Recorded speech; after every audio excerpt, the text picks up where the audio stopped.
Oops. Hello. Eh. Hi. Hello, hello. Welcome back. Welcome, welcome, welcome, everyone. Hope everyone's doing well today. I am doing okay. I'm tired for some reason, which is weird because I feel like I slept kind of well, but evidently not that well if I'm tired. Um, but I'm good besides that. You know, just kind of chilling, kind of vibing, as one does. But yeah, glad to be back. Hope everyone had a good weekend. I had a pretty good weekend. I like what did I even do? Wait, what did I do this weekend? Oh, I got dinner with my parents on Saturday. You know, birthday things, birthday things. And then yesterday, I don't think I did much. I meant to, but my brain and my body didn't really align, you could say. It wasn't like bad. It just was not productive in the way that I wanted it to be. Which I feel like I say a lot. Maybe I should like get that checked, or maybe I just have too high of goals for myself. Whatever. But I hope you're doing well as well. We have a pretty simple plan for today. I want to react to a couple of videos because I have a couple that I just want to watch. Like I find them and I'm like, oh, those sound interesting. I'll watch those on stream, fill a bit of time, have a good time. Then I also want to play some games. So we'll probably play some more Pokemon just because we have that whole thing going. And then we'll probably do some more radahn attempts as well. But for now, I honestly mostly just want to like wake up a little bit. I don't know why I'm struggling so much to wake up today, but it's like, it's annoying. Because I don't think I slept that poorly last night. If anything, I feel like I slept more than I usually do, you know? I went to bed at like 11, woke up at like 7. That's a solid 8 hours. And usually I'm like a 6er. But I guess my body needs more. I went for a walk this morning like usual. Yeah, I don't know. It's weird. Oh well. I guess let's get into it. Let me I don't know which scene this is gonna capture. I have like 3 different windows open. I'm multi-streaming on YouTube today for the first time as well. That's not like a huge deal, but it does kind of add an extra element of complexity that I'm still trying to figure out. How do I do like a 3-window thing? I go like that and that. Go like this. Maybe I go like, if like.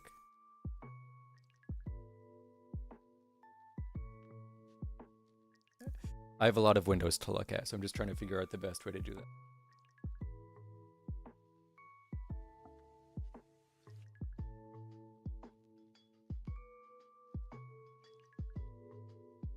Boop, boop, boop. Alright, let's go like this for now. Then let's pull up the big one over here. And then let's go here. Pause. Okay, or don't pause, that's fine too.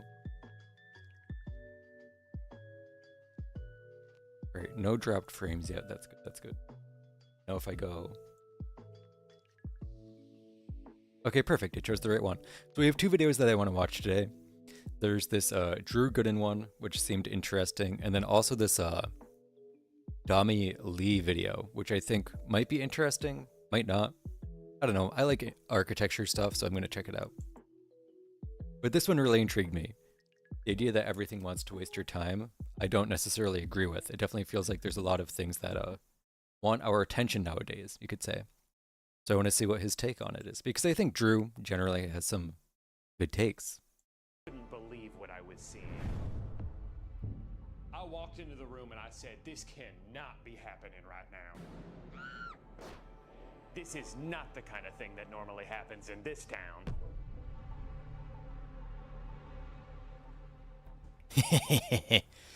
Dude, I watched one of these styles of Netflix documentaries in college. It was on this like cult, but it was like the same thing where it's like super over dramatized. It's crazy that they can just get away with it because like 90% of the time it's like so over dramatic, you know? It's like taking like clickbait to the absolute maximum, which is ironic because people always like criticize YouTube for being clickbaity, but then Netflix is like even worse than in some cases. Is it this camera? I look at this one. See what I Why mean? don't they just edit that part out? Can you Right. tell us your name? My name is John, and what is your connection to Crazy Legs? Who? The serial killer? I don't know who that is. You don't? No. Is this for TV? Sort of. Sorry, we must have got the wrong guy. Yeah, I think you did. I work at Hobby Lobby. Whoops. Well, could you tell us about that? Oh, sure. So Hobby Lobby is sort of a knick-knack store. So they're just gonna interview him anyway? It's a good place to work because we have I love the, like, Sundays off. bad I'm not, like, religious makeup. or anything, but I just don't like It working fits on so well. Sundays. No, it didn't hurt necessarily. I just wanted to go to a dermatologist to make sure it wasn't anything serious. But then I found out that if you bundle it with your home insurance, it's actually a little bit cheaper. How long is this? You know what's funny? I never understood the roadwork bind. People would quote it to me. Is this and I the would go whole along with it. episode? Do you guys want to hear about the time I got my tonsils out? Oh my god, I'm done. This is so stupid. The year 2005. My throat ravaged with strep. Hey guy, does anyone else feel like everything is designed to waste your time now, or It does kind of feel that way. Netflix documentaries are Mhm. multiple episodes when they come Mhm. one 45-minute movie? Video Exactly. games are too big, YouTube videos are too long, and please, for the love of God, stop. I don't fully agree with the video games one, but it kind of depends on the game, you know? Like, I'm not going to say like a game like Elden Ring is too big, but I think there are definitely some games that are a little bit bloated, you could say. But I guess we'll hear what he has to say about it. Asking me for my phone number every time I buy something from a store. Oh, I hate that. Dude, the fact that you have to make an account to do literally anything today is so frustrating and just like, I don't know, it feels like such an extra task, you know? Like, do I really have to do I really need like an account to turn on my light, you know? Like, I have one of those smart lights, which I didn't even want. It's just what came with the fucking lamp that I bought, and I had to make an account to use a light bulb. Is that not like the stupidest thing you've ever heard? Rewards program. I just want to give you money in exchange for a hat. Is that too much to ask? Sorry, I'll start with the Netflix thing. It seems like half of what I watch on Netflix is twice as long as it should be. They always make it just interesting enough to hold your attention, but it's still pretty clear they're trying to stretch it out as much as they can. And I know Exactly. it feels this way because I'll look up reviews after I watch something and they almost all say the same thing. Watchable, but it drags on. Could have been tied up in one episode. Please, Netflix, stop trying to make a series when there simply isn't the content for a series. They made a documentary a couple years ago about the Cecil Hotel, a place that has, I'll say it, an alarming number of deaths associated with it. It's the site of that extremely famous elevator video of Elisa Lam right before she was found dead. So there is... Dude, that video is crazy. I mean, I guess the video itself isn't that crazy, but like that story in general, wild. I am curious what really happened to her. But I guess we might never know. plenty of mystery to uncover here, but by episode 2, they were just interviewing YouTubers. Not even with this- That is insane. That's like interviewing me about like Jujutsu Kaisen like production problems, you know? story, just a bunch of random dudes who had Googled stuff about it before. They keep calling them web sleuths, which I guess is the most official way of saying that you just woke up one day and decided that you are a detective. Well, Yeah. since no one else has been able to Yeah, crack that's this true. case, I guess it's up to me. Generally, one of the big things that separates a professionally made documentary from just any average YouTube video is the access they have to the subject matter. Anyone can throw together a video where they summarize a Wikipedia page, but the most memorable True. True, and true. revealing documentaries are ones where we hear the perspective of the people involved. I watched one on Hulu recently called The Contestant, and not only is this an absolutely insane story, but you get to hear it from the point of view of the guy it happened to. You also get to hear from Oh, that's probably what that guy that was on the what was it, that Japanese game show where he was basically like forced to buy his life through like coupons. He just kept getting strung along because the show was like performing so well or something. the villain of this story, who is such a monster, I can't believe he agreed to be a part of this. It's fascinating to see how proud he is of himself. Like, yeah, I tormented this guy and ruined his life, but you gotta admit, it made for a pretty cool show. But this is kind of the Definitely. I'm expectation definitely when you right. turn on a documentary, that you're gonna hear the story from the people involved in the story. So when you put on an official Netflix docuseries on a streaming service that costs money to use, and most of it is just regular people offering their 2 cents on the same blurry video everyone else has watched, it kind of feels like a huge waste of time. It's so aggressively time wasting that I can't help but feel like that was the goal. Like, all right, we have everything we need to tell this story. We have other guests who are staying at the hotel. We have the manager of the hotel at the time. We have the maintenance worker who discovered her body. And in between interviewing them, Those make we're sense. also It makes sense to have those whose on. only credential is having internet access. I am a co-founder of the Elisa Lam discussion group on Facebook. That is To a lot of podcasts. that is the most like the lowest level of credential you could ever get. The co-founder of a group on Facebook? Bro, I could do that right now. Does that mean I get to go in a documentary? If so, maybe I will. About this, so we should probably hear him out. More recently, they made a docuseries about Ashley Madison, a website whose mere existence is fascinating, let alone all the That's interesting because that's like really relevant right now, isn't it? Didn't like some politician just get caught because their like information was on it? fallout from their massive data leak that exposed a bunch of celebrities and politicians. There is absolutely a story worth telling here, and some of it was very interesting. But again, pointless interviews, backstory that's unnecessarily detailed. There's such a clear amount of filler put into these documentaries. It felt like half the runtime of the last 2 episodes was just trying to make us feel bad for this YouTube vlogging couple, which, I'm sorry, was never going to happen. In fact, I would say the best True. thing to come out of this was that it forced them to take a short break from exploiting their children's medical issues for AdSense revenue because they were Amen. too busy making 17 videos about Jesus how they were gonna be on Netflix. Now, I would guess, Christ. like with a lot of their scripted content, the shadowy Netflix overlords are more responsible for a lot of these decisions than the talented people who work on these. I don't think almost every single documentary is 3 60-minute episodes because that's always how much story there is to tell. I think that's true. the mandated runtime that their bosses give to them. So even when they end up with footage that doesn't add anything to the show, they kind of just have to leave it in anyway to pad the length. There's a series they did a couple years ago with Kristen Bell called The Woman in the House Across the Street from the Girl in the Window. As you could probably guess from the title, this was a parody of like Lifetime murder mysteries. And it was a pretty funny show. I enjoyed it.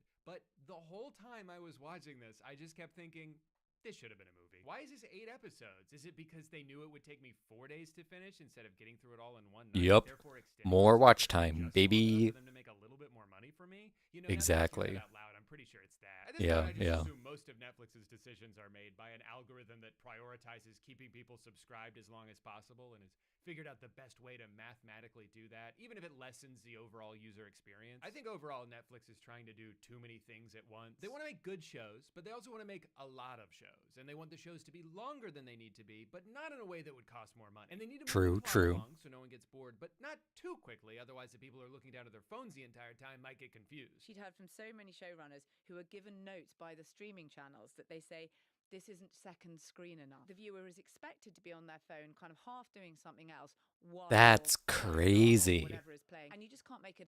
I feel like I'm almost the opposite. Like I don't watch something if I have, or I try not to go on my phone if I'm watching something, you know? Because then I just know I'm not going to fully absorb it or absorb it at all, you know, having a distraction like that. But maybe I'm just different.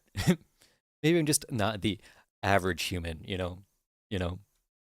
as complicated as you have because they're not going to understand it because they're only going to be half concentrating on your show. You know, when you hear stuff like that, it's actually not that surprising how often shows like Avatar would repeat the same information they just told you a few minutes ago. You're not That does supposed make a to lot pay of sense, attention when you actually. watch Netflix. You're just supposed to put it on in the background so you have something to listen to while you make dinner. But like, That's if you're crazy. designing your content so that it's best consumed while half paying attention to it, why would I waste my time devoting all of my attention to it? On the topic of things that are getting Exactly. what's going Why would you even, like, in my opinion, pay for it then? Like, if you're just going to have it on in the background, just use YouTube. Like, you can do the same exact, oops, sorry, I've been playing with a coin. You can do the same exact thing, and it's free to use. Or you can pay the same amount and get ad-free, and the content's usually better. on with YouTube videos? Does anyone know? I'm old enough to remember when the 10-minute mark was something videos got stretched out to. Now it feels like half the videos I get recommended to me are 7-hour retrospectives on, like, the penguins of Madagascar. And I'm kind of conflicted on how I feel about this. Because on one hand, some of the best videos I've seen on this website are well past the hour mark. There are multiple Defunctland episodes that have better storytelling and production value than any Netflix documentary I've seen. When This movie- H. oh. Guy or Yep. Jimmy Nicholson release a 4-hour video, I know it's not just because they're trying to inflate the watch time so it gets boosted by the algorithm. It's because they spent months working on it, and that's just how long the video ended up being. I'm a sucker for a comically in-depth review of a piece of media I've never thought about for more than 2 seconds. As long as the person making it is passionate about the subject and they put in the effort to make it entertaining, I'll watch just about anything. But I'm worried that some people are taking the wrong lessons from the success of some of these channels. They see definitely that a are, very yeah. long video about a 100%. subject has the potential to get a lot of views, so it's almost as if they go into their video with the goal of making. Yep, there are so many, like, videos that will say, like, the truth about some, like, series, and it's just them recapping the entire series. I hate those channels. They all just feel so low effort and kind of dumb. Like, do something cool, you know? It as long as possible, even if there's not really that much to talk about. The current YouTube meta is to turn your video into a podcast. It's to pad the absolute shit out of the runtime because that's what the algorithm likes. And to be clear, I don't really blame these people for doing this, especially smaller channels who are just trying to make their videos stand out before they drown in the bottomless ocean of content. But it's just frustrating from the audience perspective that the system is rewarding unedited yapping. If I just vomit out every word that remotely pertains to the topic at hand with no thought into brevity, no consideration of the viewer's time, it's actually more likely that YouTube will push my video out. Yeah, to that is those true. people who That's kind of thought I'm crazy. not valuing. The algorithm is teaching me that I shouldn't cut things out of my video if they feel superfluous or unnecessary or repetitive or like I'm just saying the same thing over and over again but in slightly different ways. They'd prefer if I stretched out every video as long as I could, but if that's all I'm doing, what message am I sending to the audience I'm trying to cultivate? That their time He's is right, just he's right. something for me to leverage so I can get more views? That's a little shitty. But the worst thing is when they start doing an ad read at the beginning of a video that, quite frankly, I'm not even sure I'm interested in yet. You haven't even hooked me, and you're already trying to sell me a water bottle that smells bad? If I wanted to be advertised to, I would fly to New York City and spin around in Times Square. I didn't click on this video to learn about the deodorant that changed your life. I clicked on Ad this read video to hear incoming. a grown man rant about the Fairly Odd Parents for 3 hours. So in that way, this is kind of my fault. I don't know what I was expecting. Also, no, I'm sorry. You don't have to do this. I literally do. I signed a contract. This portion of the video is sponsored by SoFi, the ultimate finance app helping you bank, borrow, and invest. Classic. My goal in life, to be the first person in human history to have $100 all at once. An amount Wow. to be unreachable, and yet I will reach it. That would be I'm impressive. only about 3% of the way there. I'm not giving up. Because with SoFi's high yield checking and savings account, I can earn up to 4.5% APY on my savings with direct deposit, which is 10 times the national average savings rate. High yield savings accounts are a great way to make your money work harder for you so you don't have to work harder for your money. Your typical savings account with direct deposit at your local bank earns you just 0.46% interest, and that's not enough for me. I have a world record to break. But with the SoFi high yield savings account with direct deposit, in just 5 weeks, the money in my savings I have a account high is yield earning savings more account. than it would in an entire year in a big bank savings account. With SoFi checking and savings, And it is just my bank's saving account. fees, and you can cash in on It is high yield specifically, But here's the best part. but Sophie still. and I are teaming up to give away $10,000. Wowie, wowie. So I guess I'll be the second person to have $100. All you have to do to enter is sign up for a SoFi checking and savings account right now using my link, and that's it. Click the link in the description or scan the QR code on the screen to enter for a chance to win. But just make sure you're using my link because it's the only way to enter. Thank you to SoFi for sponsoring today's video. Now, based on everything I just described, you might be thinking, okay, so you want every video to be as concise as possible. You mean like Mr. Beast? No. That's not what I'm saying. That is on the entire other end of the spectrum. There are True. videos that go on so long that large portions of them become nothing more than background noise. And then there's the most hyperactive, fever dream editing, nonstop cacophony of colors and sounds meant to overstimulate the 8-year-old boys watching on their iPad. And then there's a lot of space in between. But I guess because of all that space, it's weird to me how many videos end up on either extreme. It'll Yeah, either be like, 100%. My friend in an elevator for 72 hours without any food or water, but none of that even mattered because they ran out of air and suffocated before they even got hungry. Or it'll be like, but before I can talk about season 2 of How I Met Your Mother, we need to go back to the beginning. The first camera was invented. I'm pretty sure I watched a video exactly like that. And all of the channels copying him have never made their videos that way because they value people's time. They're just trying to keep their retention rate as high as possible. It's Yeah. just a different metric they're prioritizing. If Jimmy cared about his audience at all, he wouldn't sign off on doing this unbelievably deceptive bullshit where during mid-roll ads, they put this progress bar on And the it bottom. slows down. Starts off Hey, Augie, really welcome. fucking fast. It makes it seem like, oh, this will be done in a few seconds. I don't need to skip Video- it. oh, And that's then good to once know. people have Thank done you. the math in their head and decided they're just going to see it through to the end, the progress bar mysteriously slows down.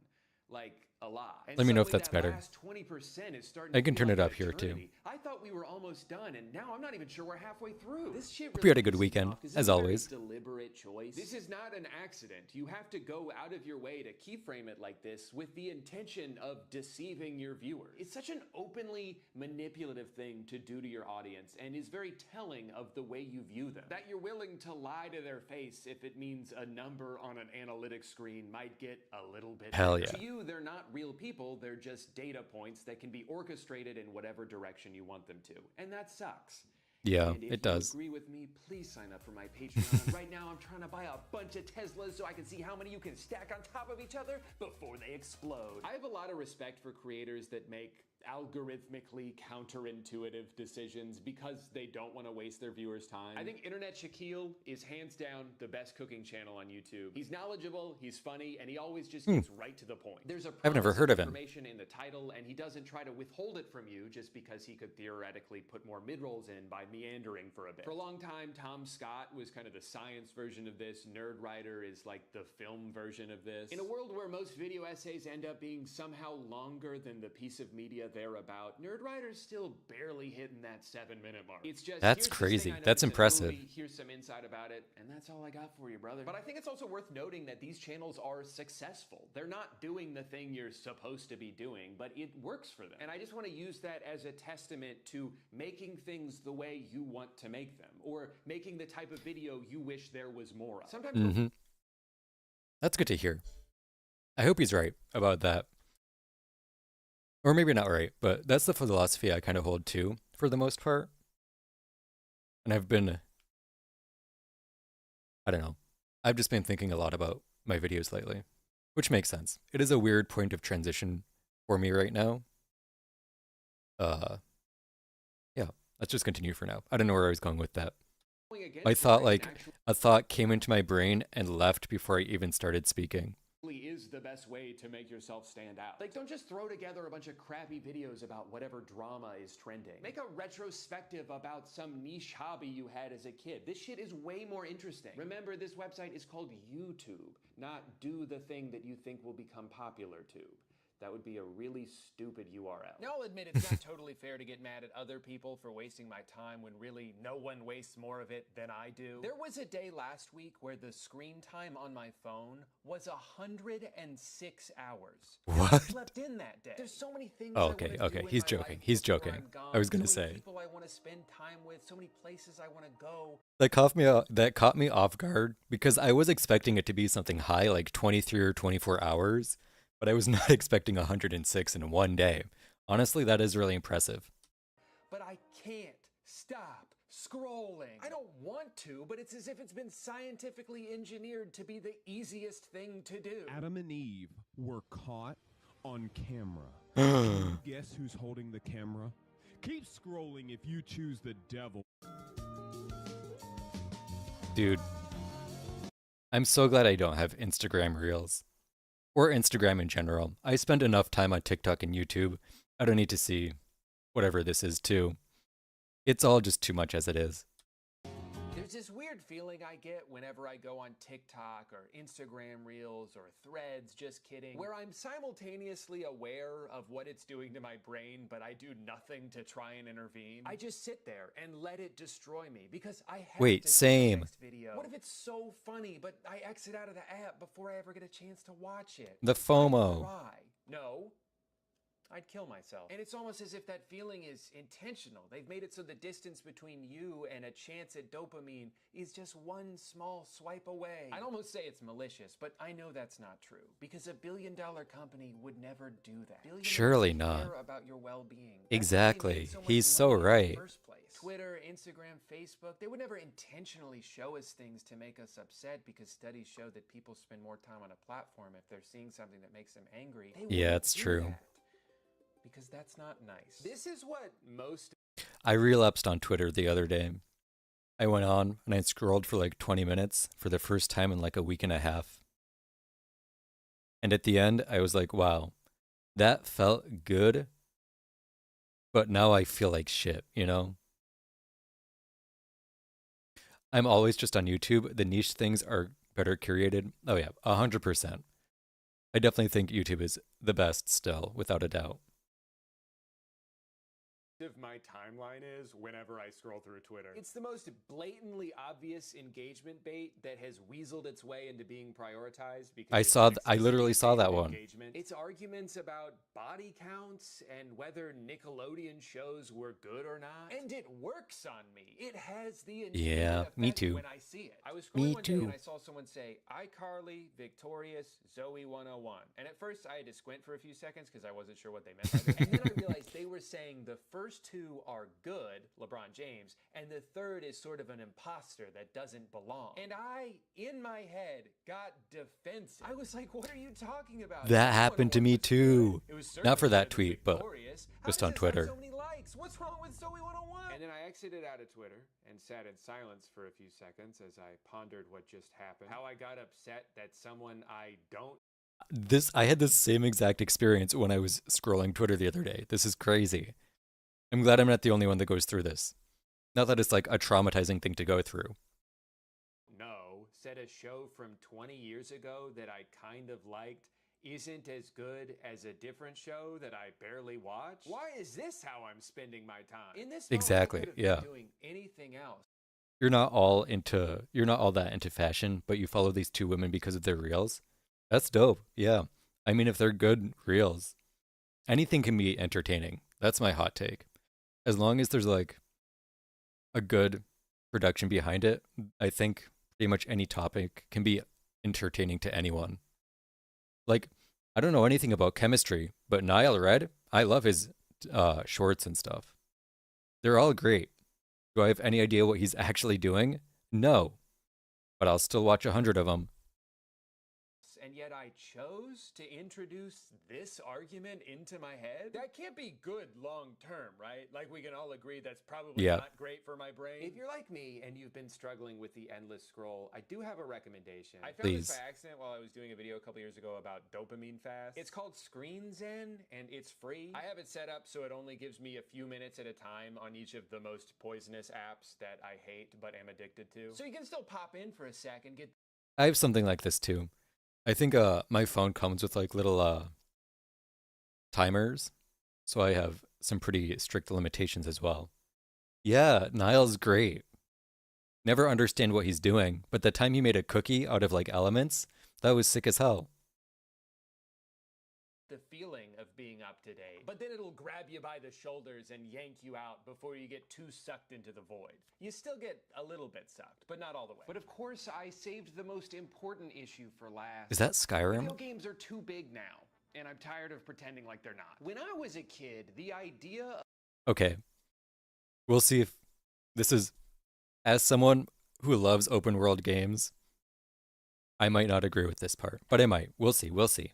of an open world game blew my mind. Up until a certain point, everything was very linear, very insulated. You load into an area, you do what you have to do there, and then you move on to the next place. But this idea that you could go anywhere in any order, what could be more immersive than a world that you could essentially live in? And boy, did I want to live in any other world than the one in which I played clarinet and got bullied by someone who also played clarinet. You're not better than me. We're the same. To me, open world games felt like the culmination of every technological milestone. It felt like the future of gaming. And then over time, it became the standard. It became what every game had to be. And It is now a all of lot more sudden, it common seemed now. like the goal shifted from making the best game to making the biggest game. I guess because it's easier to market something based on scale than to just come out and say, hey, the story's really good in this one, trust me. I started to get overwhelmed. That's true. by I think I can games agree with because that. of the seemingly endless list of tasks I needed to complete, the chores that I needed to do. And to be clear, I'm not talking about games like Crime Scene Cleaner. That's a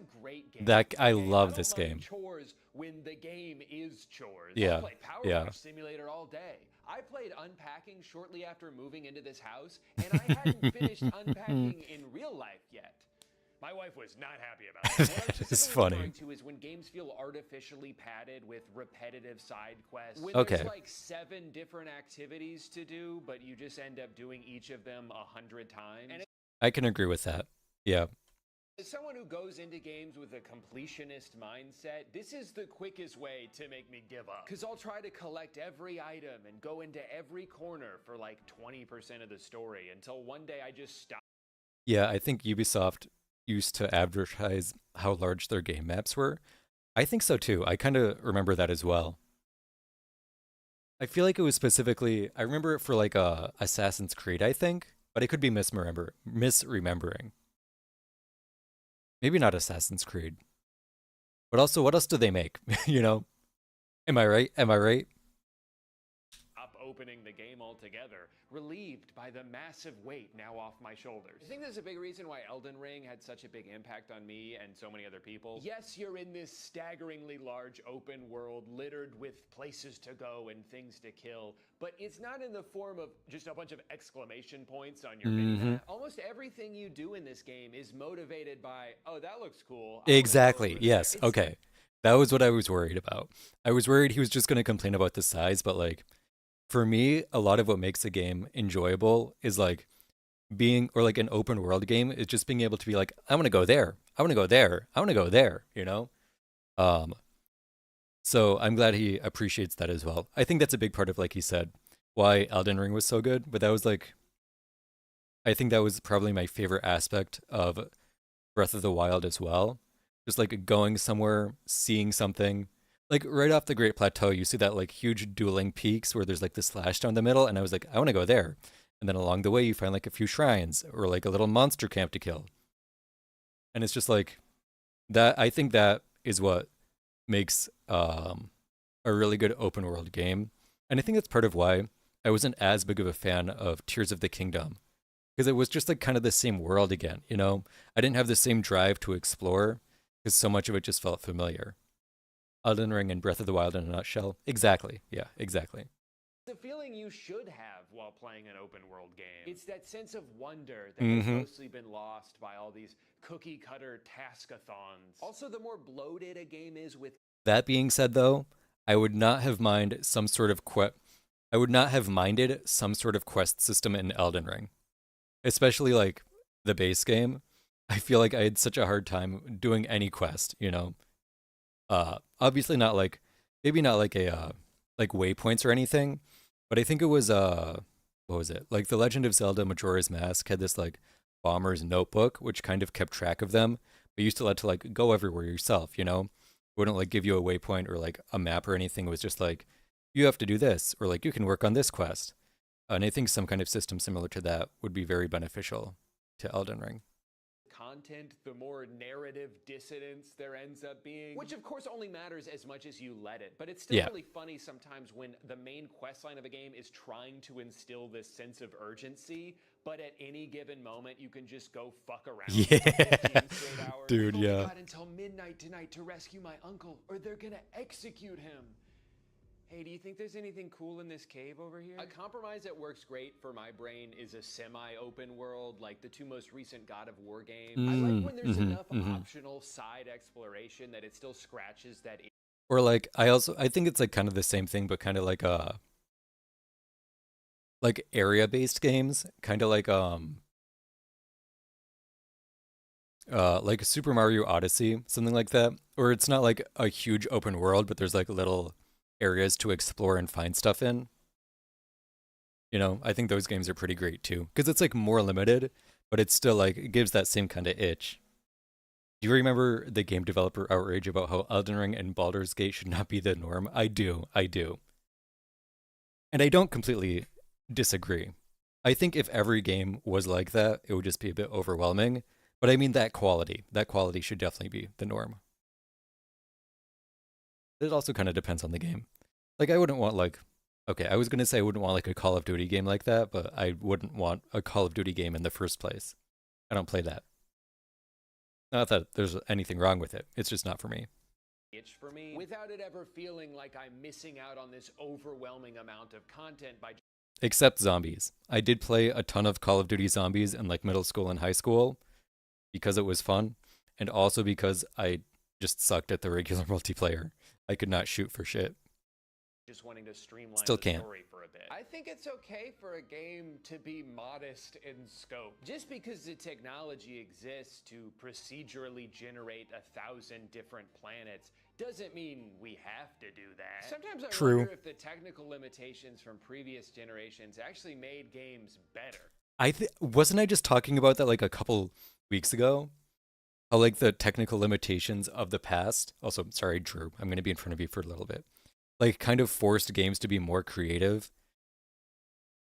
I mean, it certainly made them more contained. It made them more approachable. I love going back and playing older games that only take a few hours to Love this game. I want to be able to complete things. I want to have a full experience in a reasonable amount of time. I agree. I can agree with that. Closure from games because they make it so tedious and long-winded to get to that point. And that's assuming the game even works when you first buy it. True. Chances are it won't. Yeah. It's become so normalized for games to be unfinished and littered with bugs on release that it's actually surprising when a game comes out and works the way it's supposed to. A lot of even really good games aren't worth buying for like 2 full years. Yeah, that is kind of crazy. Fantastic game in 2024. But I bought this on release and had to slog through so many bugs, retread so many areas because of crashes, all before encountering an immovable obstacle. I could not progress the story because every time I tried to initiate this cutscene, the other character would not say the next line he was supposed to, so they would both just sit there in silence indefinitely. I think I ran into the same glitch. The game past this point, and I was like oh my 10 God. hours into it. I had a similar game. So glad they turned Cyberpunk around. Me too. I bought it on release when it came out, and I was so disappointed by like it in the beginning. But it's such a good game now. Such a good world. I should finish it sometime. Game-breaking experience with Dying Light 2, Metro Exodus, and I'm not even touching Starfield anytime soon. The bigger a game is supposed to be, the more I don't trust it to be a complete experience when it first comes out. It usually takes years to fill out all the missing pieces, so I'm not going to waste my time or money on what I assume will be a significantly worse experience than if I You almost pre-ordered it too. It's a good thing you didn't. That was definitely the right decision. I think the solution is probably, like, to this issue of, like, games feeling too big and being bad, is to just make smaller games, you know? Because I think, like, when you think about it, what we consider, like, a triple A or quote-unquote quadruple A game, it's, like, not, like, too big, but it's so much bigger than what, like, a triple A game used to be, right? So, like... maybe people just have to produce more double A games or whatever. Just focus on making smaller projects that are a lot more high quality, smaller in scope, higher quality kind of things. They go really all in. Yeah, exactly.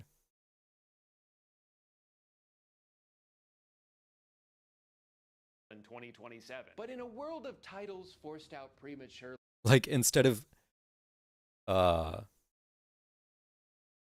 making like an open world Pokemon game, just make a Pokemon game that works. Yeah, exactly. I think if you're putting all your eggs into one game and it doesn't do well, that's just like a bad strategy. Even FromSoft, like one of the most successful companies in the world right now, is talking about doing like a bunch of smaller projects instead of like an Elden Ring 2 or something, you know? Which makes sense. Even though if they did something like Elden Ring again, it would definitely do phenomenally again. For them now, doing smaller projects is definitely safer and gives them more time to prepare something bigger too. I think I saw something about Nintendo doing something like that as well, but I could be wrong.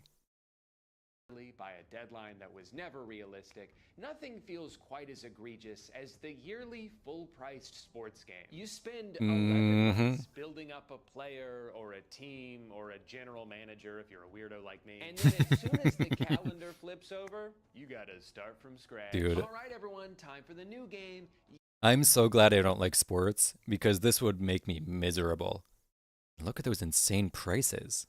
Yes, it's $100 again, but we've made so many improvements. The number on the box is different. And where's your credit card? NBA 2K has one of the most aggressive microtransaction systems I've ever seen. Give us money, please. But they're not just dedicated to milking every single dollar out of your bank account. They've also made it their personal mission to waste as much of your time as humanly possible. A few years ago, they added something revolutionary. They turned the park into the city. Now, functionally, at its core, the city is just a menu. Every physical location that you have to trek to could have just been text on a screen and it would have been way more efficient to navigate. But that wouldn't be innovative. Innovation is when you have to jog a mile just to have Gatorade before your next game. Innovation is when you create something tedious so you can sell the solution to it. Man, aren't you guys tired of having to navigate this big stupid city we made? Then buy a bike.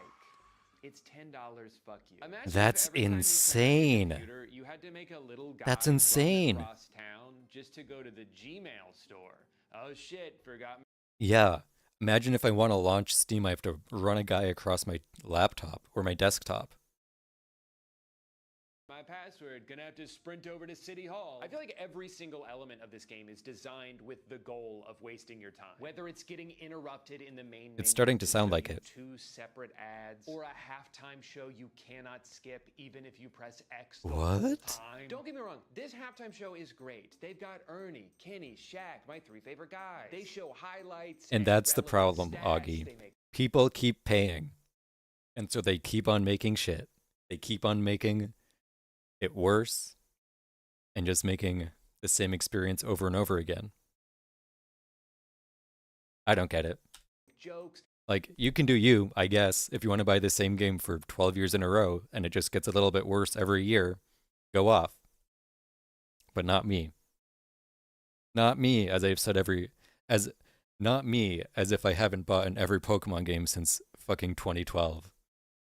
By sports game standards, this halftime is fantastic. But there are But at least those add new Pokemon, you know? There's new content. It's just getting worse every time. 1 million games in every basketball season, and I don't want to watch 1 million halftime shows. I'm just trying to speed run to the playoffs so I can take a virtual trophy home to my real-life Orlando Magic. Is that too much to ask?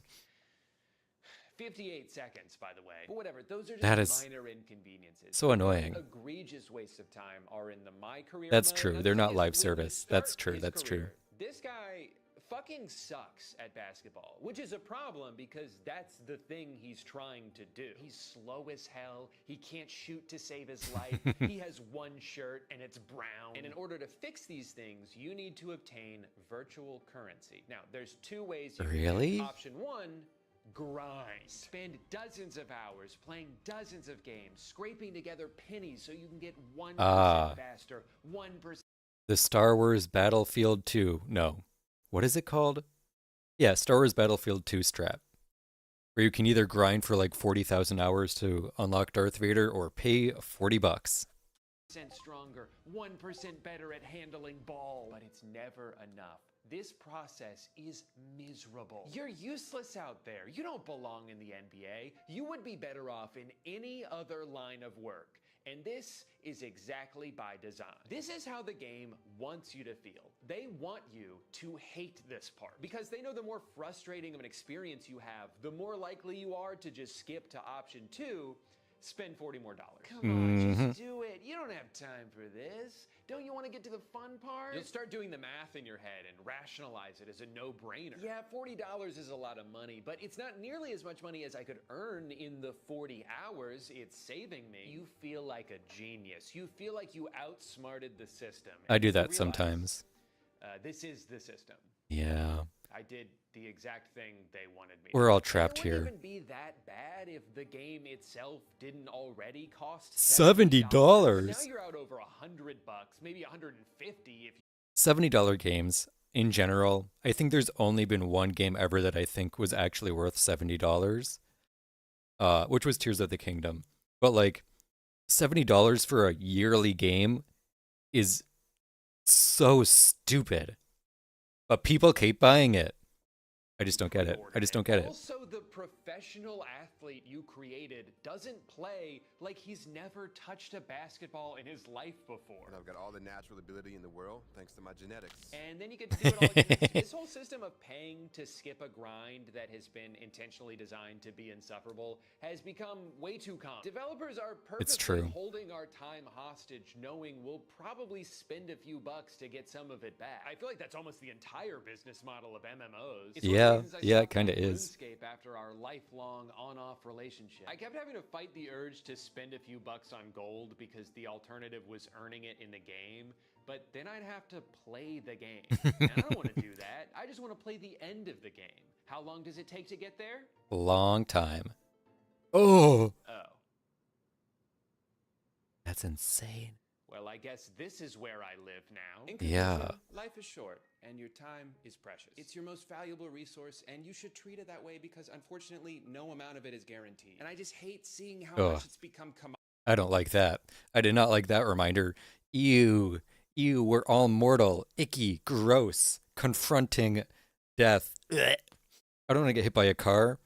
modified. How companies have figured out ways to steal as much of it as they can from us. You can't even pause a fucking movie anymore without having your attention demanded. I know you're just getting up to pee, but if you could please scan this QR code, we got a lot of interesting information about Lysol wipes. The way our attention gets pulled in every Yeah. direction at all times also makes me feel like I should be multitasking always or I'll fall behind. I always feel like I'm missing out on something. There's so many movies I want to watch and games I want to play, and there's not enough hours in the day to do it all. So I'm giving Literally. myself free time. I feel that so hard.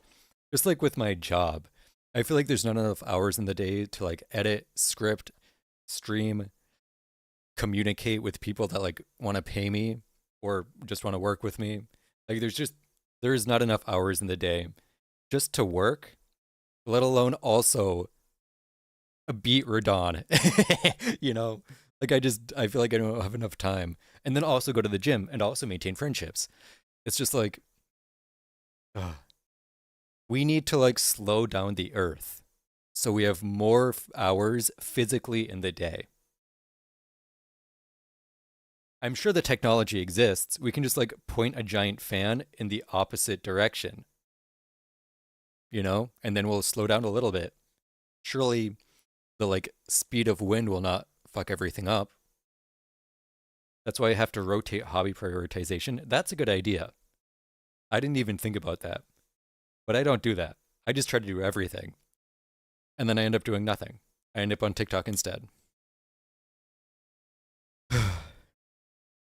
It's weird too because I feel like TikTok is part of my job, you know? Like I feel like I have to be on TikTok at least a bit. But if I'm on there a bit, I'm on there until I'm out of time for the day.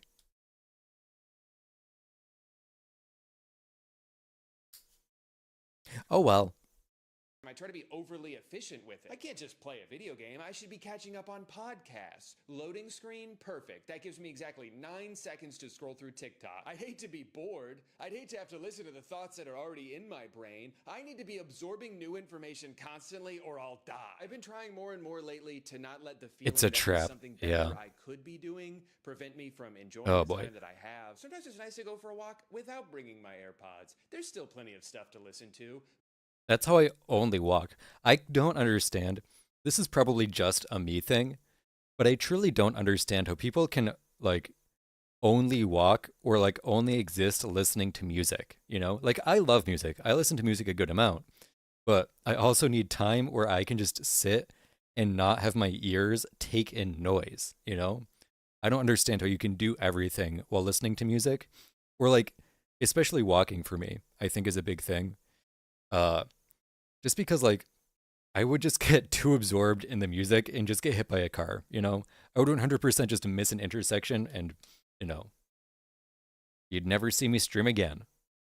Birds, cars, 1 billion cicadas making the world's loudest sound. I don't need to There is also min-max plenty of content sound without consumption. music. In fact, I probably shouldn't be doing that. I don't think prioritizing constant small hits of dopamine, hoping it all adds up to something meaningful, is the secret to being happy. Amen. The secret to being happy is gambling.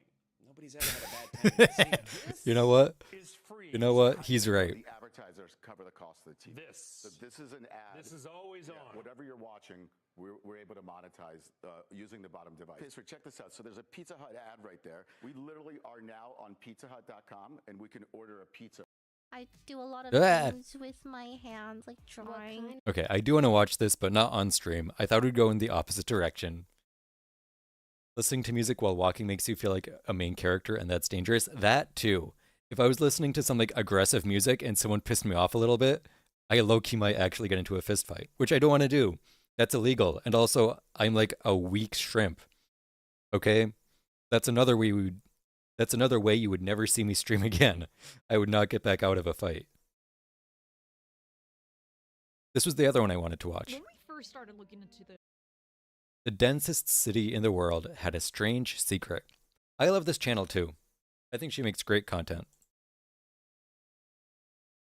Kowloon Wall City, also known as the densest city in the world, we thought for a place that's essentially a slum, full of crime, drugs, and inhumane living conditions, there's sure a lot of romanticization about this place. In Japan, they even built a giant arcade that mimics parts of the city. That It looks sick. Straight out of some dystopian sci-fi novel. It does, it Giant does. Megastructure, part architecture, part living organism. Me too. It's such an interesting phenomena that happened. And what's crazy is I first learned about it from like Call of Duty Black Ops. You know, because they had like a map based on the roofs or something. And that's the first time I ever heard about it. And then I started looking more into it. Because it was a sick map too. It's like a real-life manifestation of Hive City. And it's actually something architects have been dreaming about for years. Really? One continuous structure where you can access all the necessities of daily life. That would be sick. Evolves and grows with time. But there's also stories after stories from people who's lived there or visited there that claim to have fond memories of this place, describing it as an energetic, industrious patchwork of chaos. I can believe it. Having like a super high density of people like that, I can see how it could have fond memories, even if it was overall like a quote unquote bad area, because it was so dense, or because of the reputation it held. With a strange, compelling beauty. Beauty! How could this possibly be beautiful? So, Kowloon Wall City, could it be more than just chaos? I guess we're going to find out in this video. Aren't we, Dami? I want to give you a sense of how dense it was. Here's the density of LA, New York, Hong Kong, and Kowloon Wall City. That is and it almost tripled in insane. population in just a few decades. So how did this happen? Kowloon Wall City was a city within the Hong Kong territory that was technically a part of China. Over its lifespan, from this small Chinese military fort hundreds of years ago to this, it was used as a political pawn between the conflict between China and Britain, where both parties were more interested in exerting power than actually governing this piece of land. In the end, the tension became unsolvable, so both parties decided to take a hands-off approach. So it was left alone, and without any government control or Just police presence, kind of went. it just grew and grew, almost like a living organism. Buildings were built That is sick. cheaply and quickly, And that alone is accommodate a beautiful, huge in a way. influx of migrants. A mass number of Chinese refugees flooded here after World War II because it was known as the only Chinese enclave that the Hong Kong government couldn't touch. But after that, it included anyone and everyone from gangs, criminals, to doctors, to entrepreneurs, trying to escape poverty or trying to capitalize on this unregulated haven. Crime naturally flourished there, with gangs, drugs, brothels, whatever you can think of. If you had an industrial business, you could ignore the fire codes, labor codes, or safety codes, so you could produce goods at a fraction of a cost. You could Surely also sell avoiding things that were fire banned codes is a good anywhere idea. else, like dog meat. With unbeatable prices, industry kind of thrived there. And lots of things made their way back to Hong Kong, China, and sometimes even overseas. They were Wow. known especially for their fish balls. Interesting. The more we learned about it, there was this idea that kept popping up. The rhizome. Oh? It's kind of complicated concept. Yeah, what is I'm gonna that? hand it over to Cindy, our research assistant and Hong Kong native. Rhizome 就好似呢棵葱嘅根莖咁，你唔會揾到佢嘅主軸或者中心點， Or 佢會隨性咁向唔同方向生長，成個結構都係連結嘅。All right, let's try again. To explain, we have Raf, our Italian filmmaker. Actually, it's like this plate of pasta right here. Since they are so entangled together, you can't really see the beginning or the end. It's like a decentralized network. Oh, And now I those want unusually pasta. Use their rhizome as a metaphor for a new model of thinking that could affect society, philosophy, and culture. This could help us make connections in unexpected ways. The onion. Oh, it's a connection too. 呢個就係 Rhizome 美好嘅位啦。 The first rule of the rhizome is Okay. that it's multiple I think I get it. I think I get it. cities without a structure. Let me explain. So, in a traditional city, you have your city grid, and they get populated with buildings with functions that are determined by your planning department. You Yeah. have your Yeah. circulation at the base, and that's how you get from here to here. But in Kowloon Wall City, buildings would get built, leaving these small gaps for air and light, but very quickly they get filled with stairways, which sometimes connected 2 or 3 or 4 buildings. The city had Interesting. around 350 buildings, but Wow. eventually they all merge into one giant megastructure. The rooftops would connect, forming one giant rooftop. And even the residential units were connected to each other. And since not all of the units had electricity, it allowed them to share things like power out of a single source. Oh, that's kind of It nice. especially allowed businesses to expand strategically and organically. Let's look over here. This is a strip club, but the real money was in gambling. So they connected these two buildings to lure Oh, and smart. eventually bring them down here. So new buildings could attach and be integrated to existing structures. And with every They've new got building, ideas. new circulation paths are formed, which evolve and expand with the growth of the city. And at the intersection of these stairs or alleys, nodes would organically emerge. Here, we see a small convenience store that serves the people living in the upper story so they don't have to Yeah. travel all the way down. The 3 different The city also only arrows. had a few roads that had some semblance of order. Over here and here, we had the commercial areas. Okay. Because of their direct connection to the outside, it was full of shops and clinics and factories that naturally gathered on the ground level. Chinese doctors and dentists who couldn't afford to get re-licensed in Hong Kong set up shop here, and they offered their services for bargain prices, which attracted customers from even outside of the city. Residential units sat on the levels above, And this created some of the most attractive units in the city thanks to the daylight. This street is called Kwangming Street. Yeah, I'm surprised Directly too. translating into Especially if people were like avoiding fire code and stuff. It is crazy that it never completely burned down. Or maybe I feel like there couldn't have been a fire period, you know? Because they would all just go up in flames. to light and bright, because apparently it was always lit up at night because drug addicts would come here and get high. Both these areas had lots of factories. You could get vehicle access here and water access here. So food factories naturally gathered in this area. That makes But sense. most of the residents actually moved through the hundreds of alleys and secret paths, which all twisted and turned, stepped up and down, and cut through multiple buildings. So I'm sure it unlike a was tough to typical city navigate. where you have one point of connection, you have multiple points of connection vertically and horizontally between multiple spaces. In fact, it would be impossible to map the entire network of the city with conventional mapping methods. You would need something like 3D. Yeah, yeah. So if you can't map it, and without traditional landmarks or views, how do they navigate a city like this? Kowloon Generic Romance, based in Kowloon Wall City. It's a little risque, but there's a recurring theme: memory and nostalgia. Here, the protagonist goes up to a shop and feels certain romantic feelings for her colleague. Ooh. But the next day, she can't find her way back to the same shop. Only lifters can navigate. True. Oh, lifers. I thought you. I thought. Okay, lifers makes sense. Yeah. There's not one map of the city, but 33,000 different versions of Kowloon Wall City that evolves and updates just as the city transforms over time. It's interesting because Deleuze and Guattari also argue that a map should never be a static representation, because that fixes your thinking about a certain place. True. When your idea of a thing is fluid and evolving, you can be much more creative in how you use that thing. So, in that sense, the city becomes not just a backdrop, but an active participant in the shaping of the memories and identities of the residents.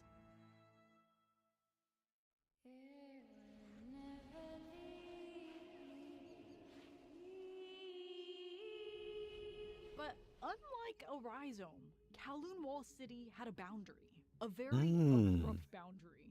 So, Kowloon Wall City started as a military fort with an actual wall around it. That's where the name came from. Oh, They built this that makes fort sense. after I didn't really the think about that, occupied though. Hong Kong as a way to create a visible Chinese military presence near the new British colony. But during World War II, Japan had taken over swaths of China, including Hong Kong, and when they needed building materials to expand the nearby airport, they just took the walls of Kowloon Wall City. When Chinese refugees flooded to Hong Kong after the war, they instinctively gravitated towards the walled city. And even That's without a interesting. physical wall, these new buildings were built almost the exact same footprint of the original wall, forcing it to expand upwards and inwards. It's probably one of the conditions that forced it to become such an interconnected city, but also what made it deteriorate so quickly over time. Yeah, I can believe that. This was the only place in the city where you could actually see the sky and get some fresh air. And it was also the social heart of the community. And in fact, even though they didn't have a government, the residents self-organized to fix problems as they came up. To deal with crime, they formed groups of volunteers to escort single women. And when the Hong Kong government released plans to demolish the city, they organized the Kowloon City Anti-Demolition Committee that fought against the plan for years. Even the Five Triad gangs organized garbage cleaning teams and settled disputes between businesses. That's cool. The courtyard That's useful. was built around the Yamen, the office building from the ancient military fort built back in 1845. The building went through multiple hands, from the Christian Evangelist Commission, where they held schools, to the Old People Center. But it was preserved, and the courtyard as a whole became so essential to the community that the community restricted any new construction in this area. I think the That's dope. preservation of this That's sick. courtyard is kind of fascinating. It speaks to our need for continuity and stability, even in an ever-evolving chaos like Kowloon Wall City. It speaks to our natural tendency to gravitate around any kind of link to the past, and how these physical anchors can become the bedrock of a community. I guess that makes sense. There's a reason we don't like tear down cities too often, or buildings. In 1994, Kowloon Wall City was finally demolished, and what was once a chaotic, pulsating hive of human life has been replaced with a peaceful Chinese garden. I'm sure it was necessary, but I can't help but feel a weird kind of emptiness. This raw, gritty, energetic urban anomaly has been sanitized, erased. It is sad in a way. Existing only in the minds of people who live there, but quickly fading into distant memories. So many memories and ideas that will only exist as memories and ideas. Or even nightmares. But there's also a belief that the essence of a place, its soul, can transcend a physical dimension. So maybe the spirit of Kowloon Wall City still lingers on.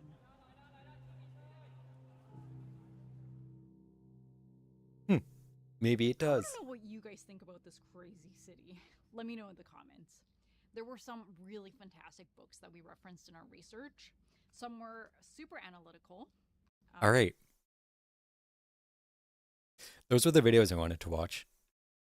Let's go back here. Yeah, those were some good videos. Drew is always good, and I like that channel as well. Oh, I do have something to show you. Okay, hold on.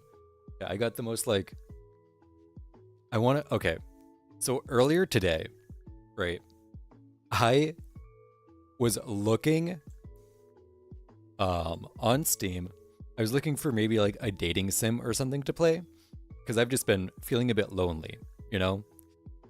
So I looked into the dating sim category and I saw this part where it was recommending me like Souls-like games. And I was like, is this just because I like Souls-like games? Or is it because there's like Souls-like dating games? And then I looked at the games and this is what it was suggesting to me. Look at that. How is that? First of all,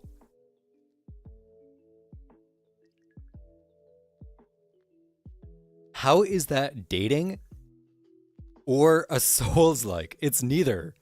It's just feet. And of course, seeing that, I got curious, you know? I'm not into feet. But I was like, why am I just being shown this picture of feet? Right? So I clicked on the game. Now let me see. Miyazaki does love feet. Yeah, that's true. I want to see if I can find it again. Okay, here it is. I want to show you the trailer because there's no way. I would not believe that this is not a something like fetish related.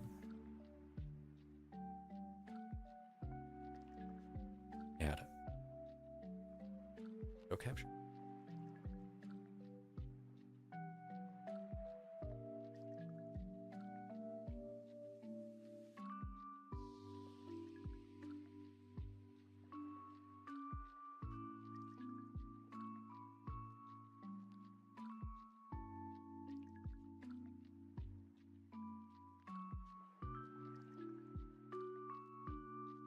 Okay. This is the trailer.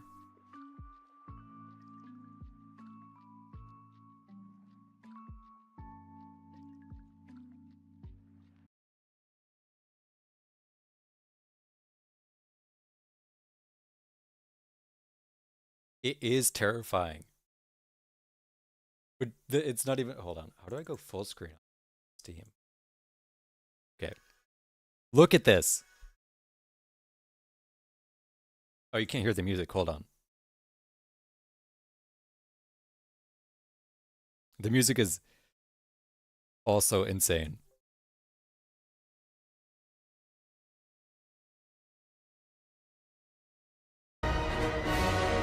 Like, what is this? It's supposed to be for, like, posing for, like, artists, right? It's a foot poser. And, like, obviously it can pose feet. But I just, like, maybe it's my mind.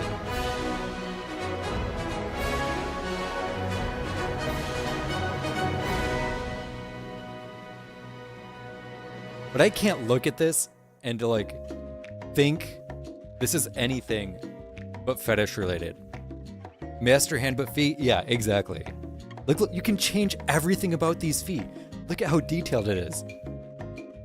This is like the most insane thing I've ever seen on Steam.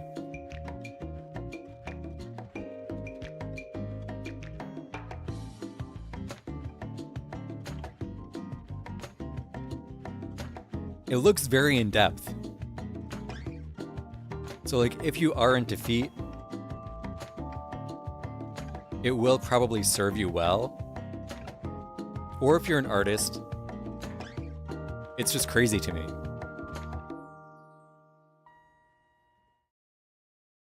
The reviews, they're positive. I haven't actually looked at them yet. My pencil is dancing on my Procreate. Needs more story. Hey, is it actually a Souls-like game?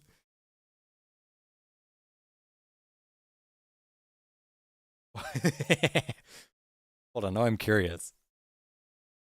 The poser has been incredibly helpful in my endeavors to draw feet. Alone that you can make screenshots, it is easy to use the materials to draw over and get some really excellent results. Those are specifically good if one does do feet redraws.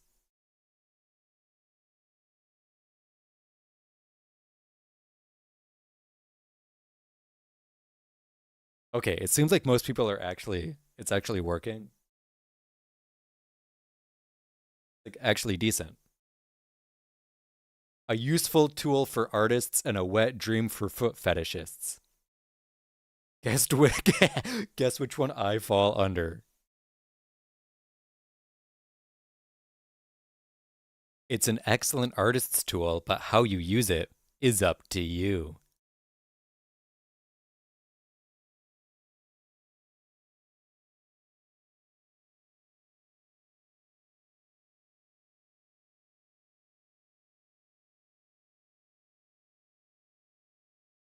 Product received for free? No.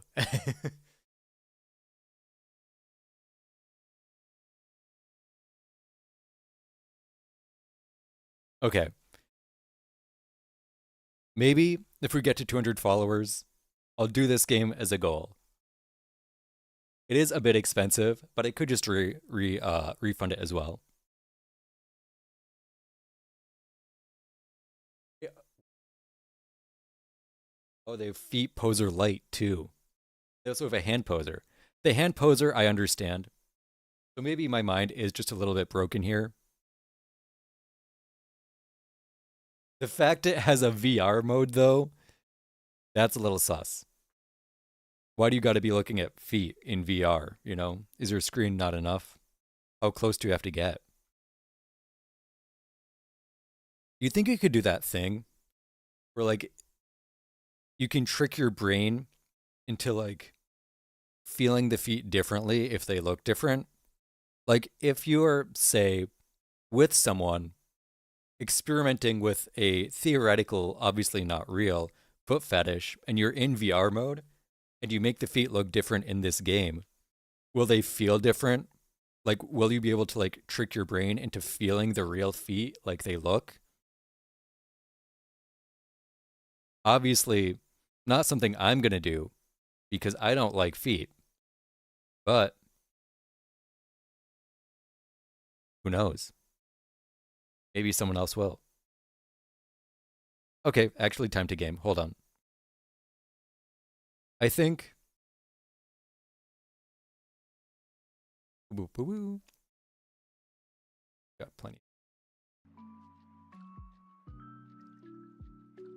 I think what I want to do today, by the way, I finally got the chat working on this scene. So you're welcome. Only took like 20 minutes. I figured out the issue. I don't remember what it was, but I figured it out. So I want to play some Pokemon, make some more progress in that. And depending on how long that goes on for, I will maybe also do some Elden Ring, but I haven't fully decided yet. I do want to beat that game soon, though. And it's something I am going to finish on stream.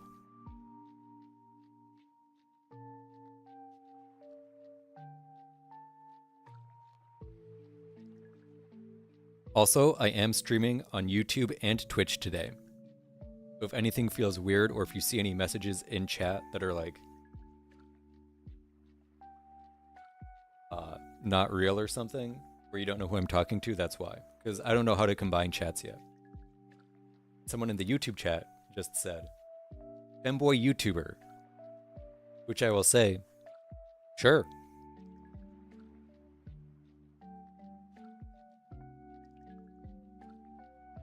All right, let's go and play some Pokemon.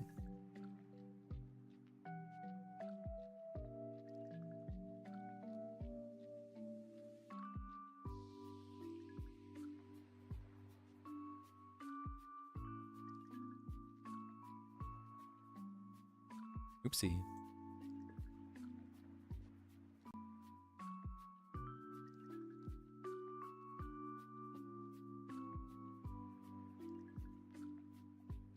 All right. So, last time we were just kind of vibing out. We were listen, it's just I just get curious, you know? It's like playing Pokemon on so many streaming platforms. It's not that sus, surely. We'll see how it goes, though.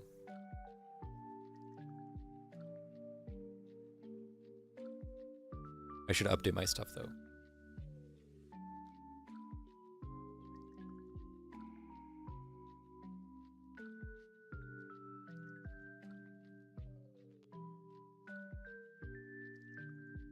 What? What do you mean by that? I'm definitely playing this on my real Game Boy Advance that I definitely still own.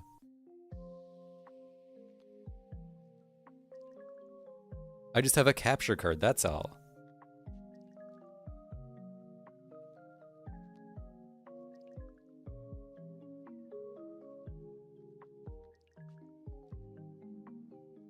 All right, here we go. So last time, where were we last time? Oh yeah, we just got into Viridian City. And we are going to go and try and see what we can do. I would like to get another green Pokemon soon, because right now it is just a Metapod and Ivysaur. But I don't know what the next available green Pokemon is. It might be Snorlax. But we can't get that for a while. That is a long ways off. So I guess for now, let's just continue what we're doing. My nose itches. The struggles. Green 2, I know. I have tons of great names like that. I'm a very creative person.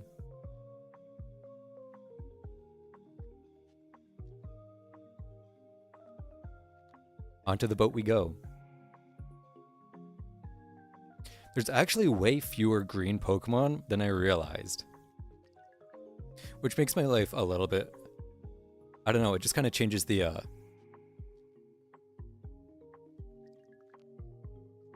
challenge, you know?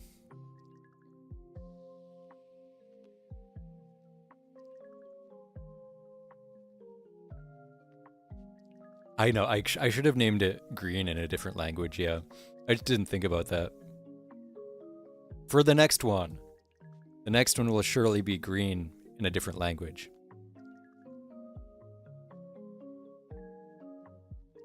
Oh, hello. See, this is what I'm worried about. We start getting, like, poison types and stuff, which this thing does not do well against. We are a very high level, though, which I'm also concerned about a little bit low-key. Because, like, I don't want to get completely over-leveled, you know? I feel like that also kind of ruins the challenge. I also don't want it to become, like, a, Venusaur-only run, you know? I feel like that kind of, I don't want to say it ruins the challenge, but it's not what I'm going for.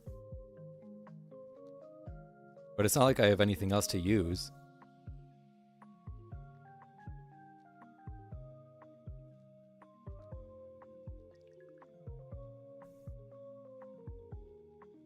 I guess I could skip some battles and that might make it harder.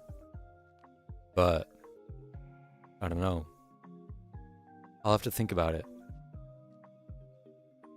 Yeah, he's right. Team Rocket is up to no good.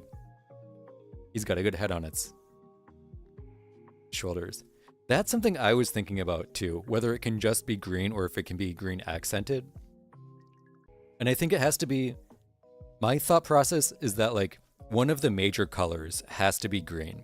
Maybe not like entirely green, like obviously this thing, just the flower isn't green, but its main body is green.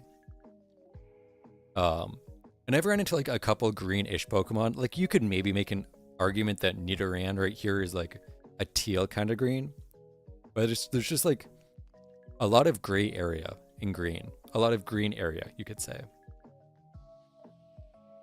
I do have another Pokemon I've been thinking about adding though, but I feel like it's more yellow. No. Let me see. How do I show it? Should be in the Pokedex. It was a grassland. Oh. No. No. This is one I was maybe thinking of adding. Like it has the green leaves, right? But its body is obviously blue. So I don't know if it should count. Then the other one, not that thing. Okay, and then there's that. Where was it? Maybe it was forest.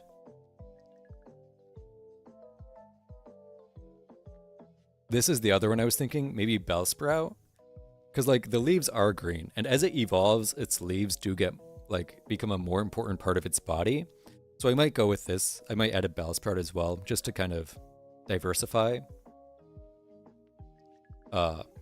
But most of the green Pokemon, and what's going to make this challenge like annoying, is that most green Pokemon are shinies. And a shiny Pokemon is just a Pokemon that's a different color.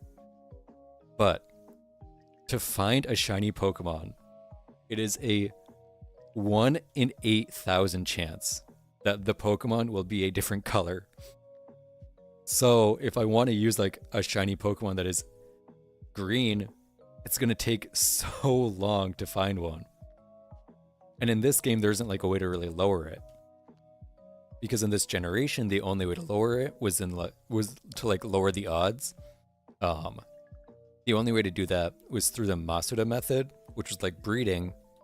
But this game doesn't have breeding until after the game is over. So I'd have to do it the vanilla way, which is just running around or soft resetting, which isn't like the end of the world. It's just annoying. Very annoying.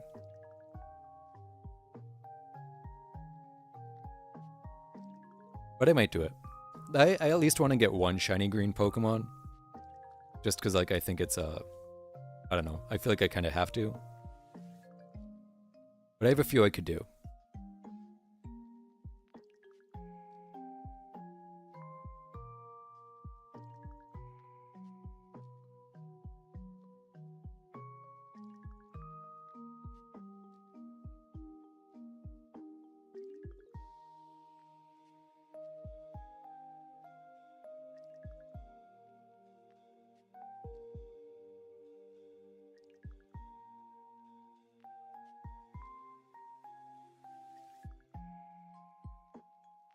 Or I had to itch my nose and it killed my model a bit.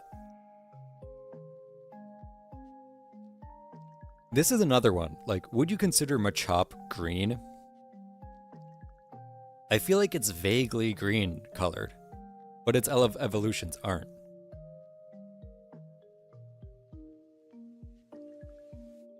So I could use it for like a bit, but I can't use it permanently.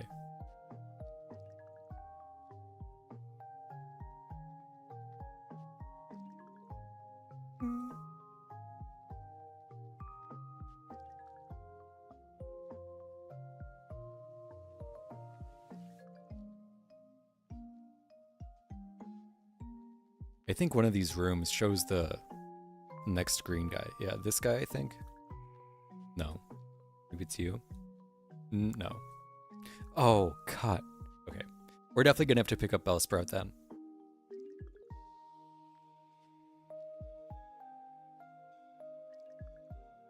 Luckily, these guys are no problemo.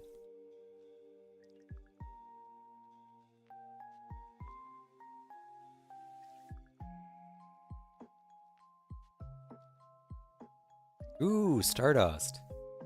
I love having a little bit of Stardust. A little bit of pixie dust.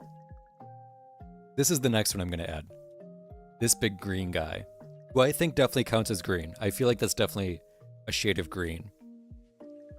But that's just my opinion.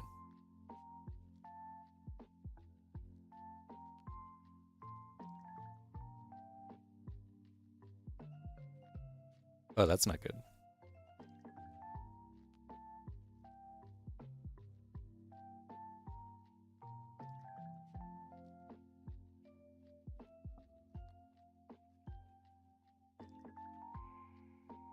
Yeah, I really do gotta add some more.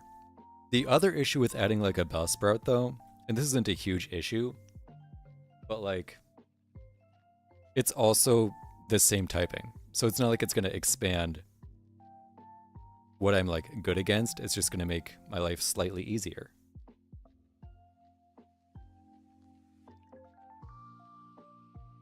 Maybe I go, I'll get one after I finish this area.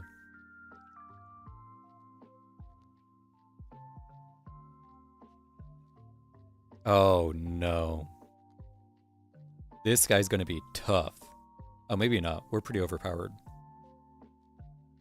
He just has like this thing.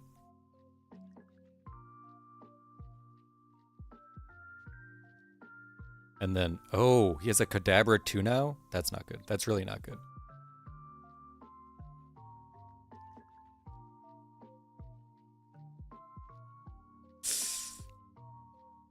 Okay, we're getting lucky with our sleep powders though.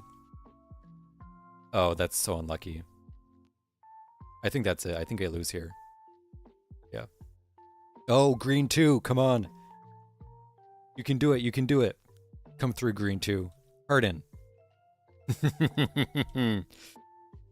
Oh, green 2. You useless piece of shit. Okay, I'm going to find a Bellsprout. Maybe it'll have like a poison move or something.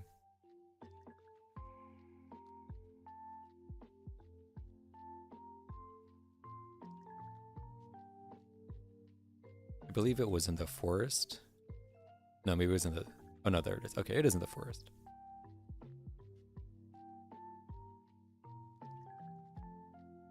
Okay.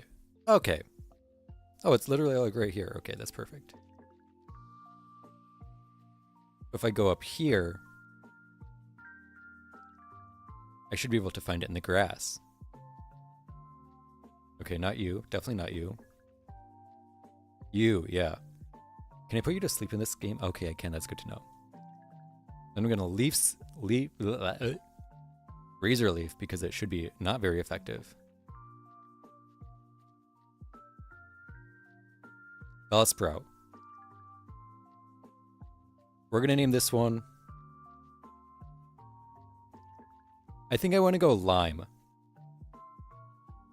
Because it's like, if you combined the yellow and the green, it would be like a lime green, kind of.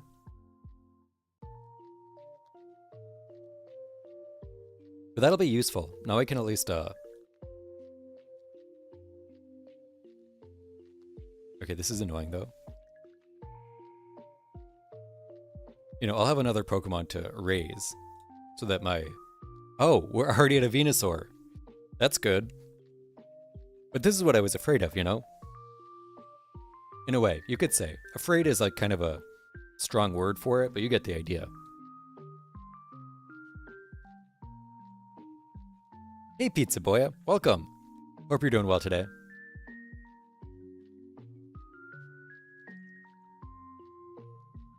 Oh, chat. I didn't broke. Okay. I busted my butt this morning. So, this morning I had to go to the bank, right? I had some checks to deposit because my grandma sent me some like birthday money, right? Because she's a grandma, you know, they never really stopped doing that.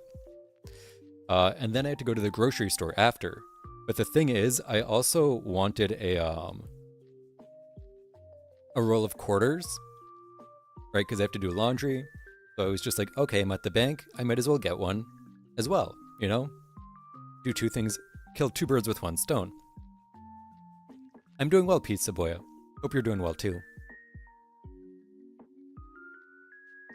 So I get the roll of quarters, and then I'm just kind of like thinking for a second, right?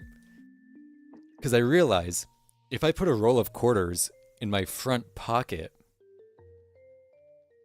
and I walk around in public, it's just going to look like I have like a boner, you know? And I'm not trying to look like I'm just, you know, boned up shopping for Greek yogurt. That's not like, you know, there are places to get boned up in a supermarket, but Greek yogurt is not one of them. Also, this Butterfree is low-key busting my ass.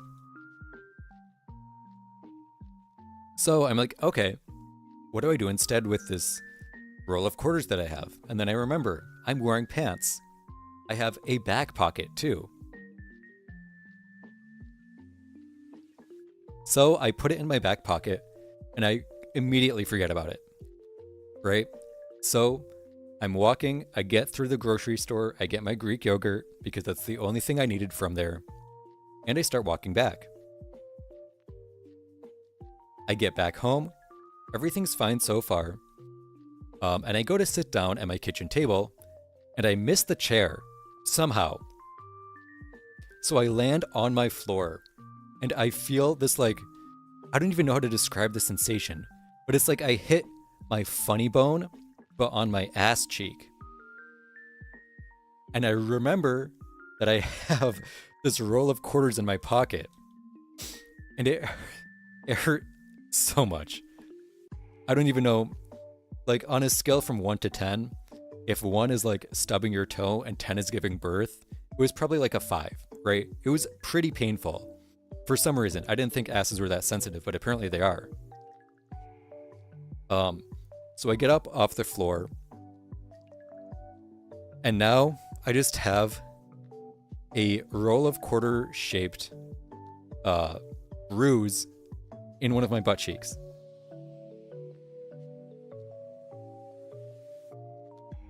So I'm sitting weird right now, so I don't have to sit on it. I sit weird normally, but like I'm sitting on one cheek now, just to kind of alleviate the pain. But I am not looking forward to having to change how I sit for the next 3 or so weeks, you know? Not what I want to do. Okay, let's keep leveling this guy up.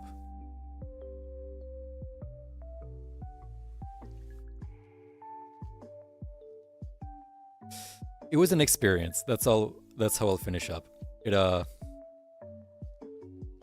If anything, I'll say that is the perfect way to come into this stream for the first time, Pizza Boya.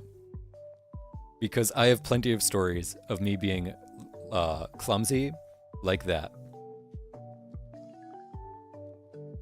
And it is always mildly inconvenient. It could be worse for sure. But it could also be a lot better if I was just like not a complete and utter klutz all the time. Oh good, now I have a second Pokemon with sleep powder. Also, Pizza Boya, as a new viewer, would you consider Bellsprout to be green, or would you consider it to be yellow? Because I'm like kind of conflicted, you know? It has both, but I feel like its main body is yellow, you know? So I don't know if I should count it or be allowed to use it or not. So like as an unbiased party, where would you stand on this heated debate? This super heated debate.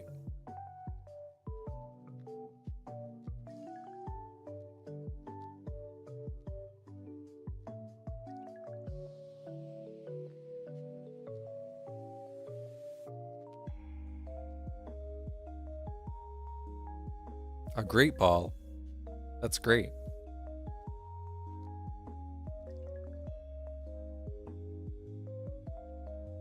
Oh, I was not watching the health at all. Maybe it had like Sonic Boom or something.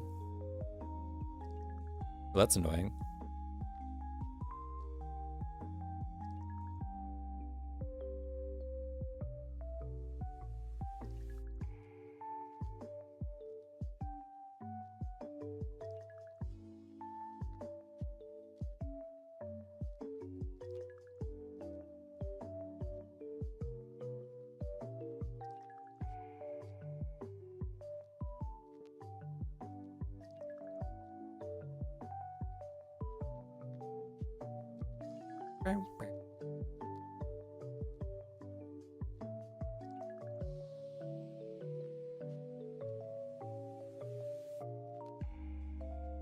I think you're also like an electric guy, right?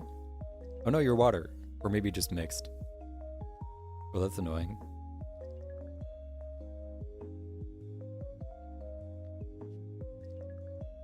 Do I want to do Vine Whip? Yeah, I might as well.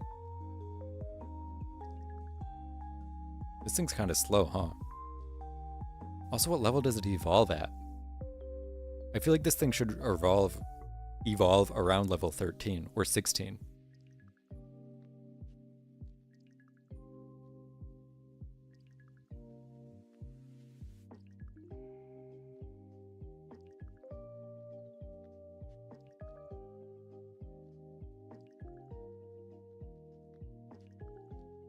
Hate Spiro. Oh, hello.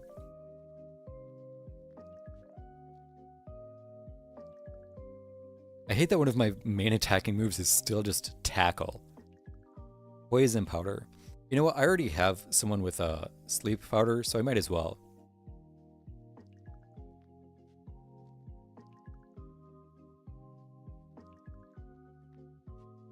You know, I think it just makes sense to diversify a bit, you could say.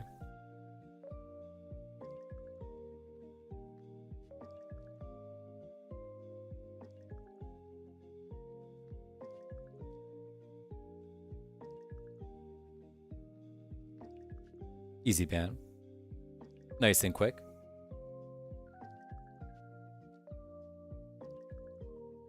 Okay, that's annoying. Surely I won't just keep hitting myself in confusion.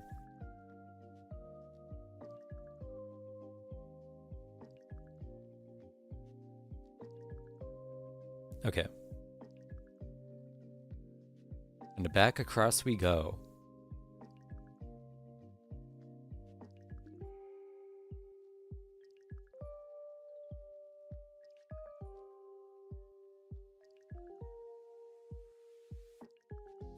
Alright, I want to get a couple more levels, and then we'll do the next rival battle.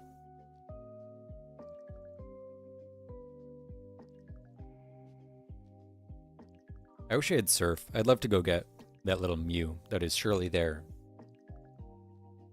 Or at least the Lava Cookie. Lava Cookies are pretty good. I mean, they're not like amazing, but they've got their uses, you know? Sure, they're basically just full heals, but it's more for the novelty of it.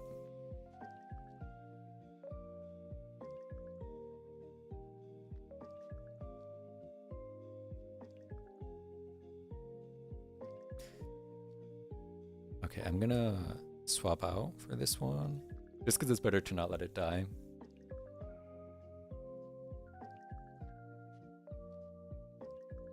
Oh, you're a guy too. Okay. You also have a Machop. Why did they give Vine Whip such little, like, PP? It has such a tiny PP. Ooh, do I want Stun Spore or do I want... Actually, you know what? We can go both. I'm never going to use Wrap. So, like, might as well. I'll keep Growth because, like, those, grass-type moves are special in this game. So it'll be better than a nothing. It could have some use later on too as well, you know. For now, yeah, let's try the rival battle again, I guess. Might as well.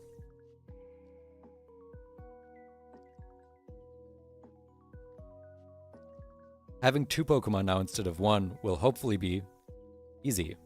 Will make my life easier. I do still want to start with this guy because if we can get a sleep powder down, it makes my life easier in pretty much every way.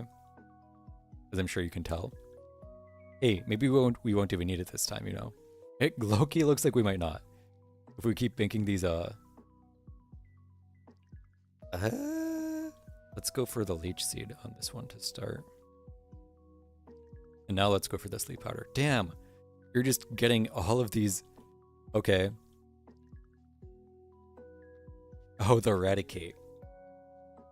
Okay, well, I guess we didn't actually need it at all. Thanks, Bellsprout, for doing absolutely nothing. Maybe it'll come in handy in the gym battle, though. Yeah, sure, I'll rub his back. I rub his back, then he rubs mine. Puke. Yuck, shouldn't have looked.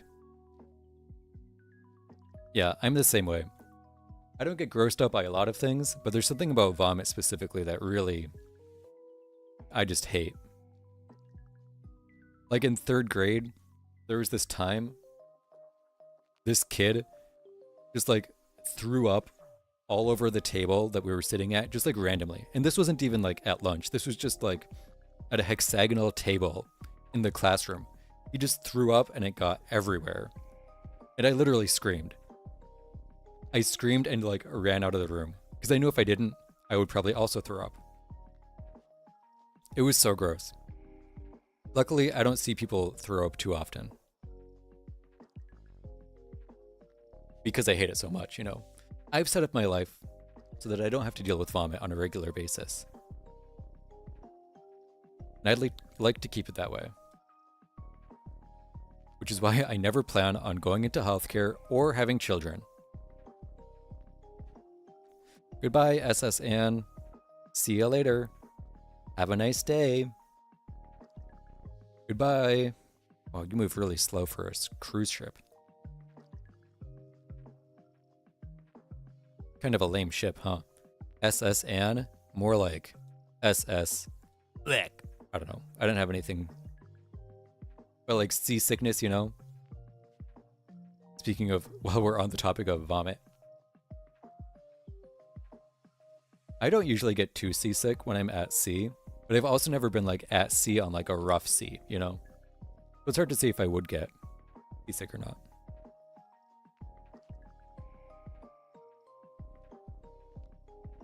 All right, time for the gym. Actually, let me bag.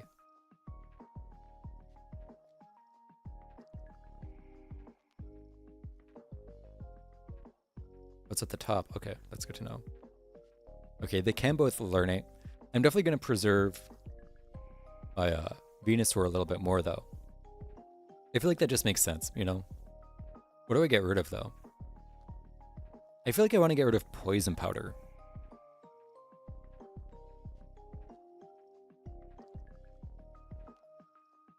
Because Stun Spore, I think Stun Spore is a little bit better.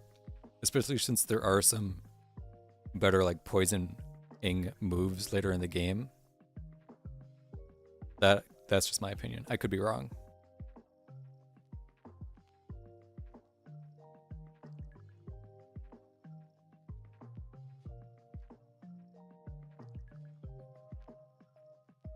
Let's fight these trainers just to get the experience and also get them out of the way.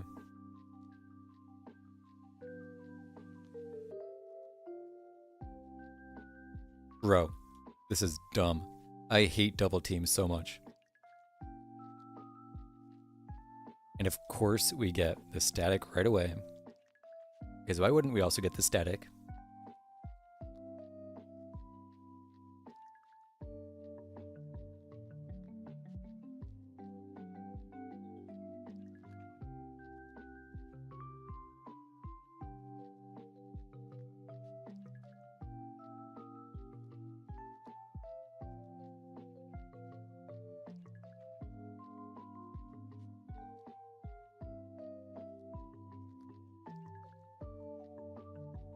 This gym is dumb in general, though.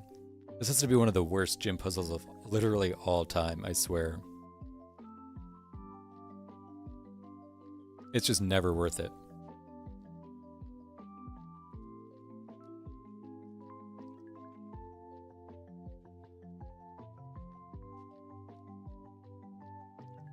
Also, our little friend is struggling to level up.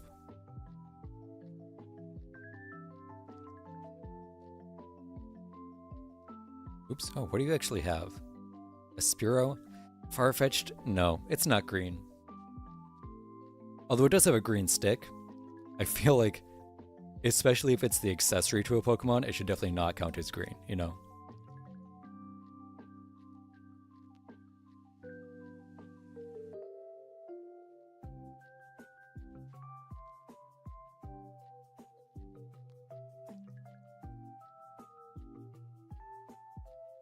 Alright, we have one more to go, and then we have to do the actual puzzle, which makes me want to die a little bit inside. Oh, these guys are actually kind of strong. Maybe that's why it's struggling so much. I thought they'd be lower level.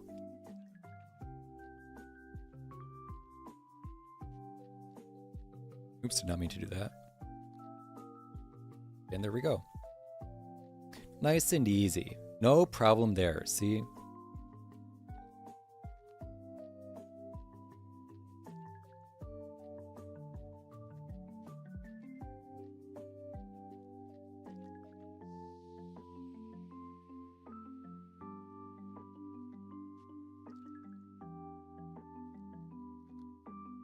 I'll get it to like level 20, 21-ish.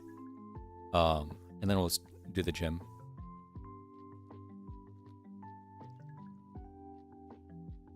Bag. Oops.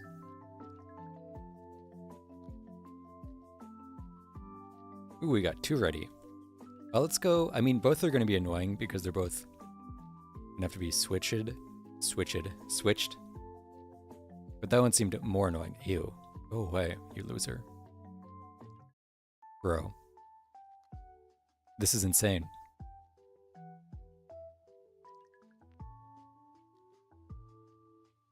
What level does this thing evolve? I could have sworn it was like level 20-ish. Oh, that thing is big though.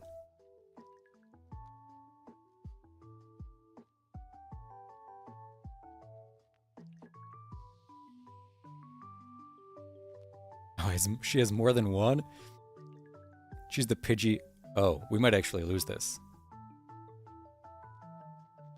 We might actually just lose. Oh no, okay. It used Whirlwind. I thought I got knocked out. Okay, we're good then. We're good. Oh yeah.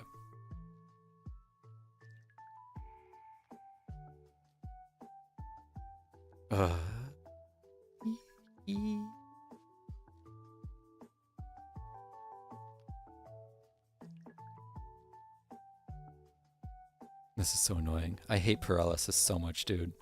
Like, look at this. I just have to mash the same button over and over again, and eventually it'll work out, you know? I feel like it's definitely gotten less bad since this generation. Like, they definitely tweaked it to be good, which is good. Man. Playing it now, going back to this, annoying. All right, let me check out. Give me uno momento to come here and do a little check. Sprout. What do we got? How does it evolve? Give me the game data.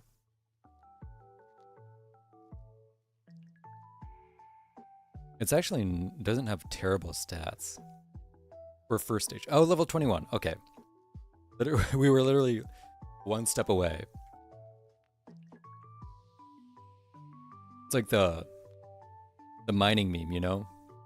Don't give up on the Bellsprout. It's about to evolve. Surely one more level will get it there.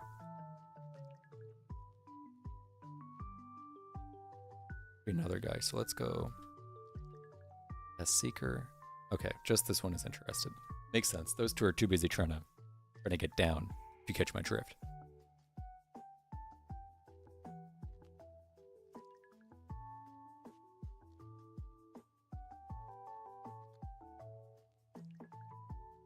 And I don't blame them.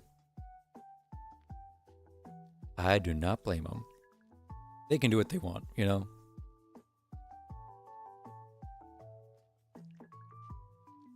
What do I feel like? Okay, hold on. Let me go like this. Oh, it was just being stupid. Okay, we're good now.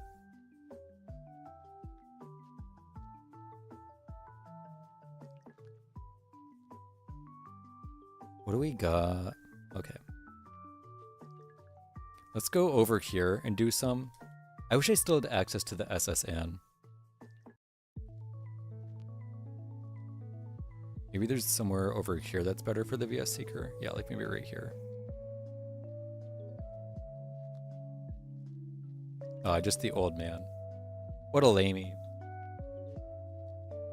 Oh, old people. Oh, hey! It's the same dude. Luckily, we're better now. This is crazy. That's like 5 turns of sleep in a row. Oh, and of course the first thing I do is I miss and go right back to sleep. I'm gonna lose my mind. I'm losing my marbles. Okay, there we go. Level 21. We get our true blue fleshlight thing. Those eyes look so bad. Oh, you know what? This thing's definitely green. It has green spots. Alright, I guess we'll use it for now. I still don't know if I want to use it long term. Because, like, it's just another grass and poison type, you know? Like, we already have one of the better ones in Venusaur. Do we really need one in the Vor plant? I don't think so. Okay, time for the gym.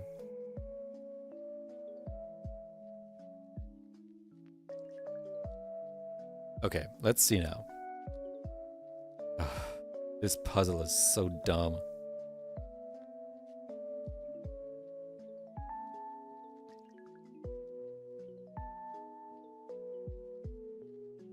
I hate it so much.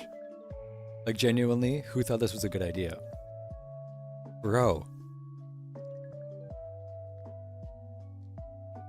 What the heck? It has to be in this one then. Okay, then maybe here? Oh, thank God we got it on the first try. Now we just have to win on the first try too. Which I don't think will be impossible. I just need to think about what I want to do. A decent strategy. Orifel could be nice. That might actually be useful for, like, Blaine, if they set up Sun. Alright, what is its nature? Bashful, I think, does nothing for us, which kind of grinds my googly nuts. I don't know. Grinds my gears. And then, of course, we have the main monster, this bad boy, who, the question, okay.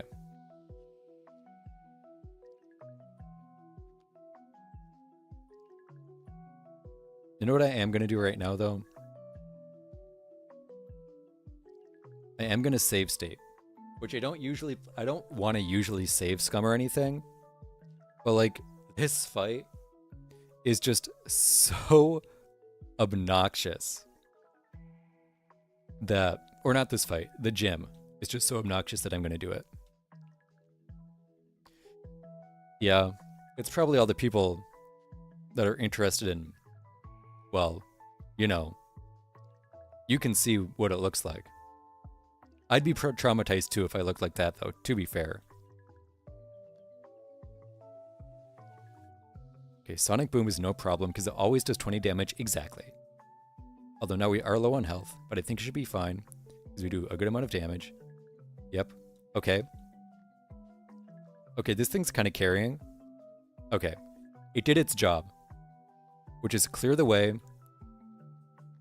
for our big, sexy dinosaur to come through. It has... Why does he have a full restore? Whatever, it's fine. It's over. And just like that, third gym is done. Honestly, this game has been so much easier than I thought it would be. I mean, it's supposed to be a fairly easy challenge, though. It's not like I'm trying to do like a Nuzlocke or an Ironmon or something like that. But still, I guess when you have a Pokemon that's 10 levels higher than it's supposed to be, the game gets a bit easier, you know? Who would have thought? Alright, what do we got over here? Hello. Oh, that's flash. I don't need flash. I know Rock Tunnel like the back of my hand. That's a lie, but I can make it do. I can make do with it.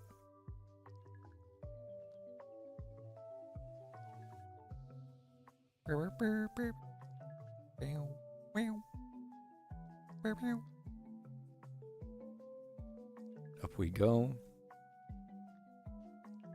And over we go. Oh, I forgot to restart my recording.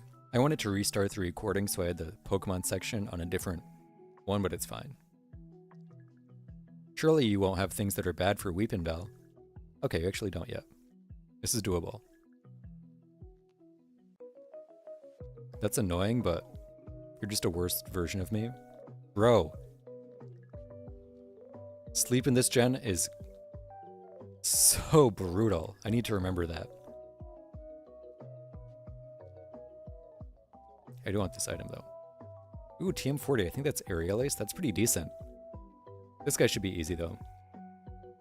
Hikers usually have rock types, which are usually weak to grass.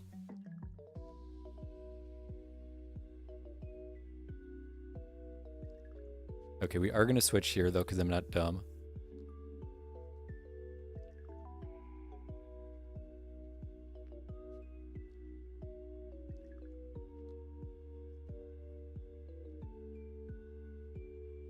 I should probably switch here, too. I mean, bug types suck, especially in this game. But still, just better to be safe than sorry.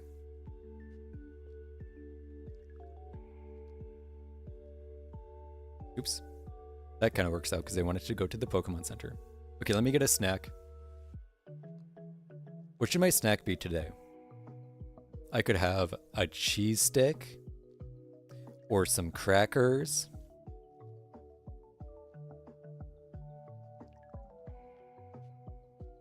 Or some like fruit candy that my mom got me. Or some carrots. I should have some carrots actually.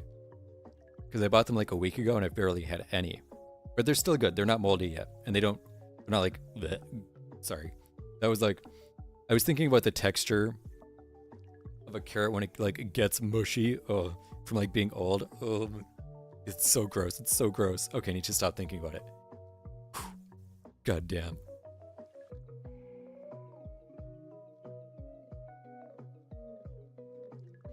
Acid, that's decent because it's a poison type move, which we don't have yet. What do I get rid of though? I guess I can get rid of Vine Whip because it's a little bit stronger and still has that stab bonus.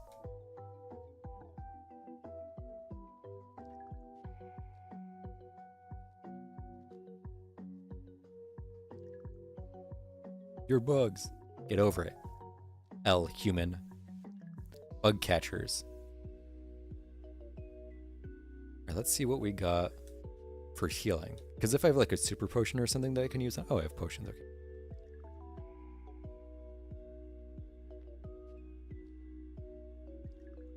All right, you're just a regular hiker, right? Yeah. Oh, but now I don't have a grass type move. Okay.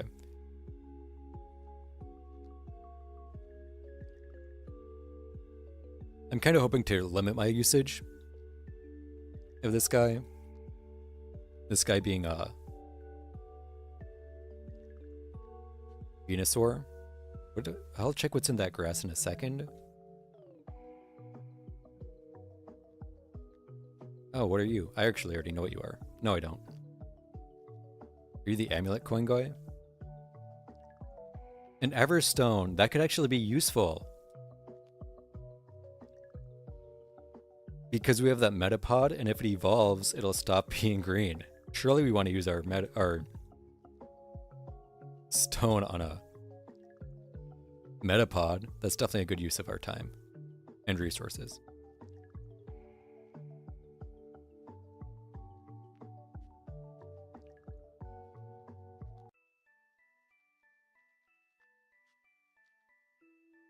Okay, it doesn't seem like there's anything that interesting. All right, let me hop in here. And then we'll pop down and do what we usually do. Ooh. You always lose? Well, guess what, loser? I don't. So you're about to lose again. Sorry, girly. I'm sure you'll get it eventually. It just wasn't your day today. All right.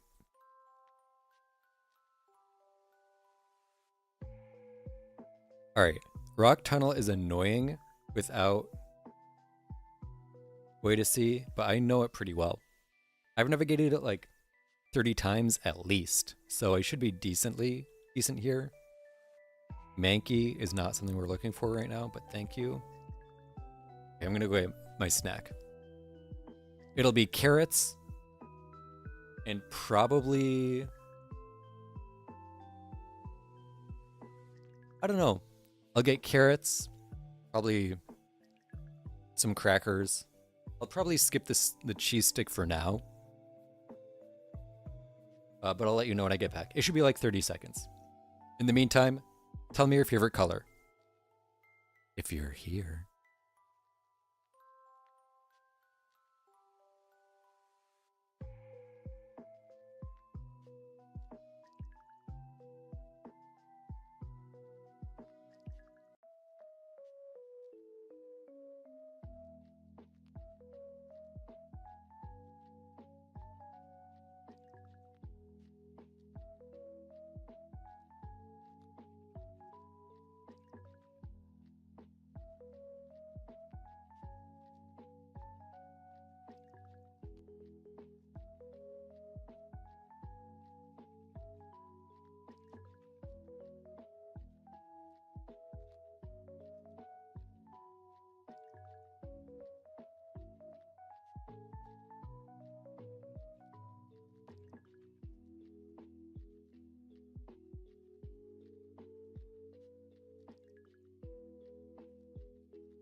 I'm back.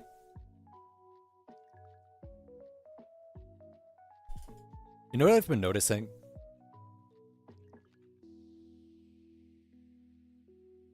For some reason, I start feeling a lot more awake right around 2 p.m. So I'm wondering if maybe I should start stream later so I can feel more active for more of it. But then the question is, how late do I stream? You know, how does it change my schedule outside of streaming?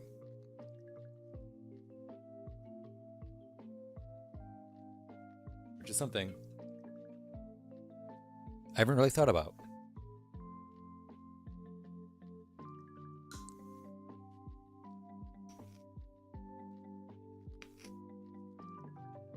Solid carrot.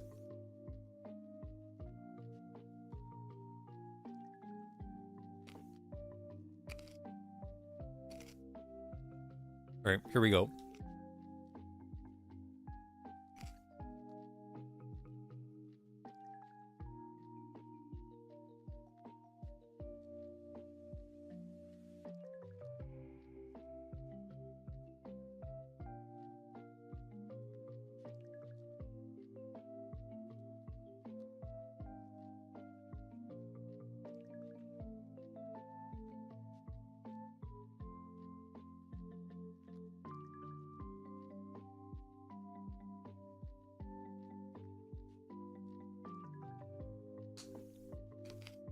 These curds taste a little bit sus, I'm not gonna lie.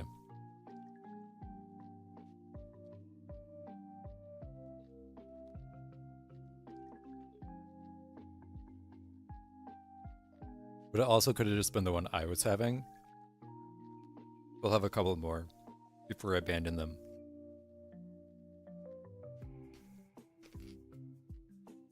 Illustrations, you say?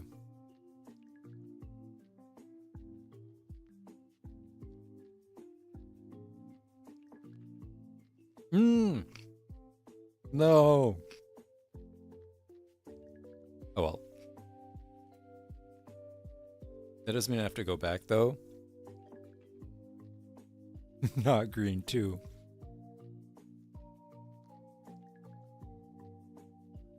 And because it's blind, we can't even change.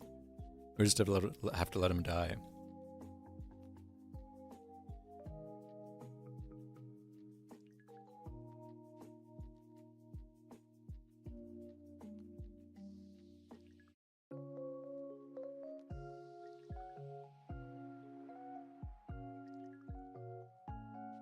Geodude.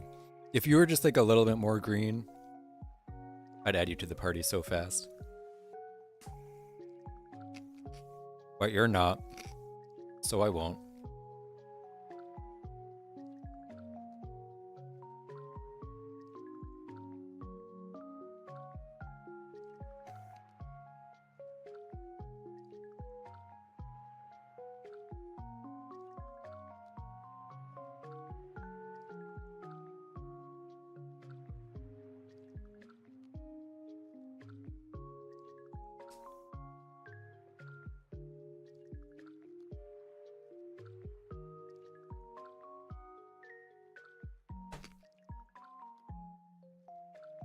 Okay.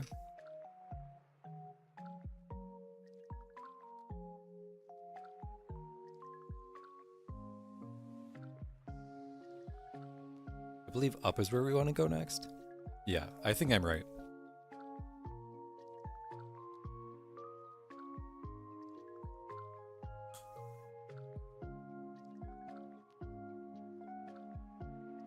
Oh, your own Bulbasaur. Bulbasaur.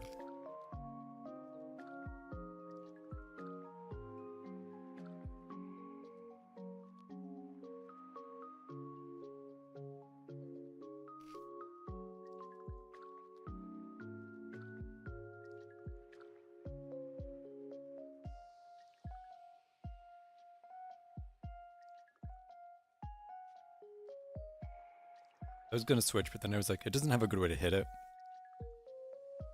I guess we'll just stay here for now.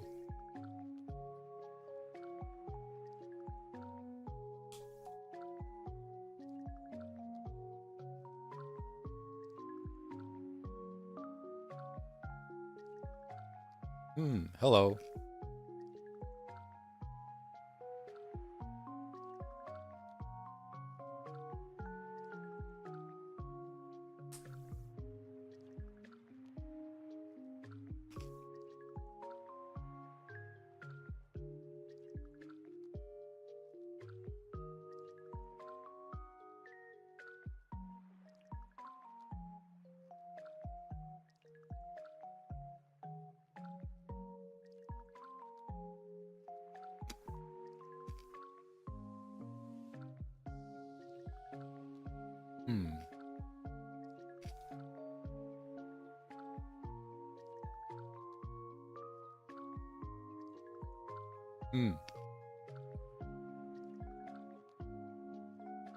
I forgot where to go for a second, but I think I remember.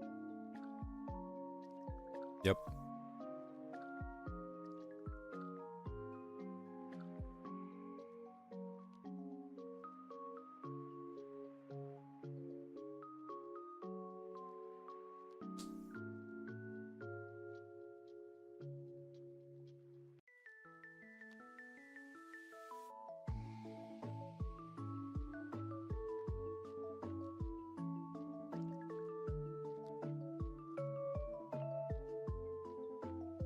Mind if I do?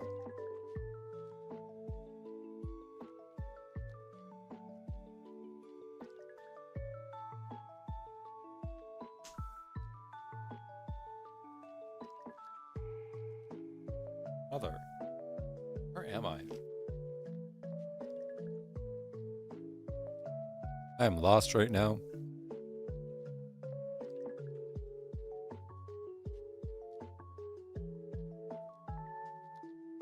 I think this is the way we came up.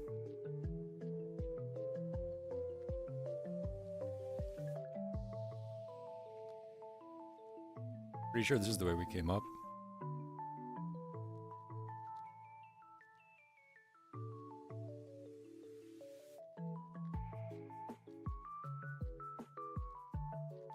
Maybe not, though? No, I don't think it is, actually. Now that I'm looking at it, I'm like, maybe not.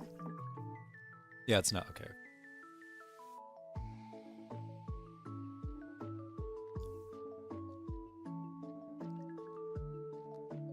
We go down here, then. It's definitely not. Yeah, okay. Good, good, good. Took us a second, but we figured it out. Oh, damn. She's got a good line of sight. I wish I had eyes like that.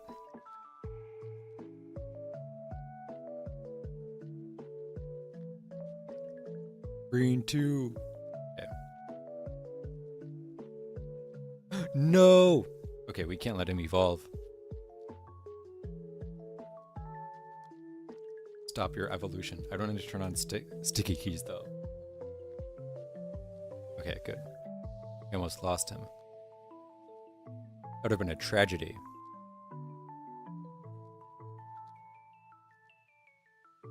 Okay, we're pretty much at the end right here.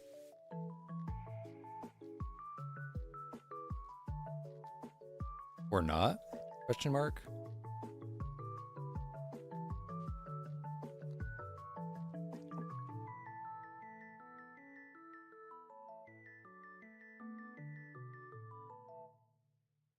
Did I go the wrong way?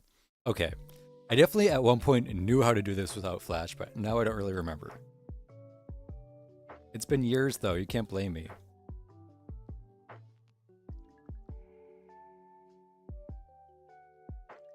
I still feel like it might be down this way. Because this definitely is also not the way we came, you know? I'm also fairly confident of that.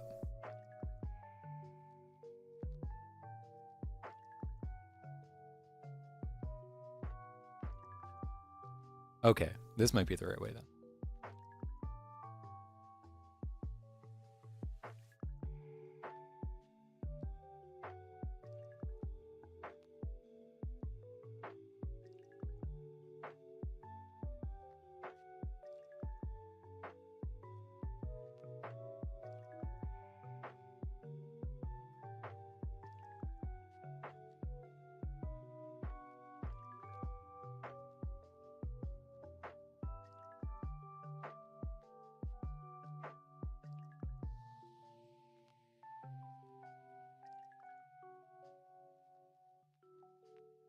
Starting to get a bit worn down.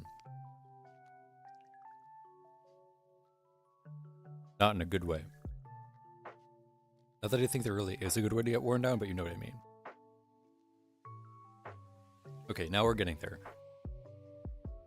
I remember this part.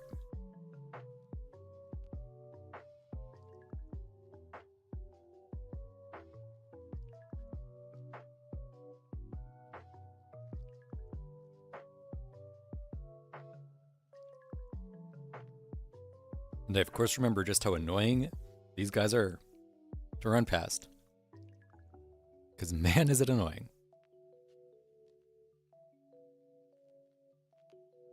We're...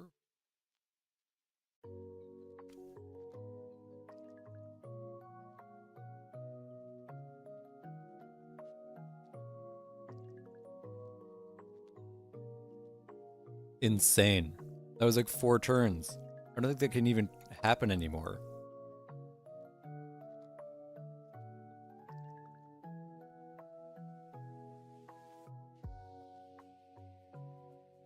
There we go. Okay. Made my way through. And we go this way to avoid all the trainers. And we made it to everybody's favorite town.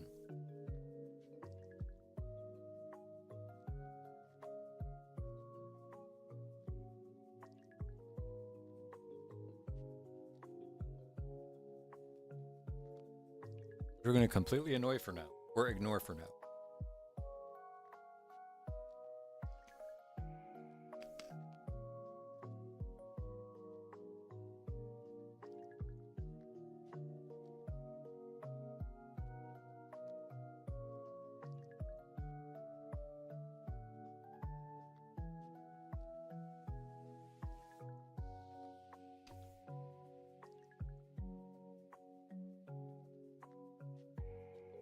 killing me.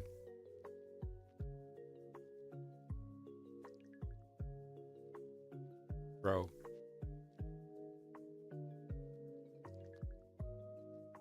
I gotta go back and heal because over on combo.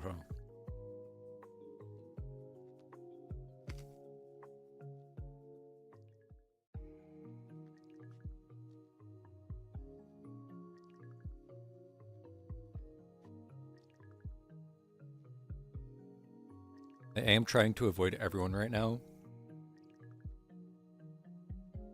because I want to preserve the like experience for other Pokemon that I might find.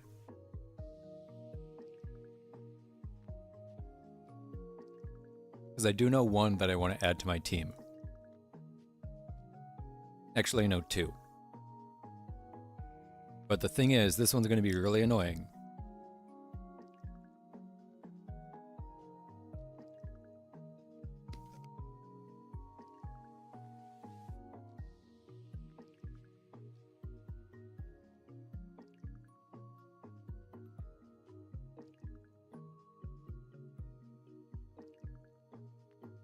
Thanks for the tea, Grandma.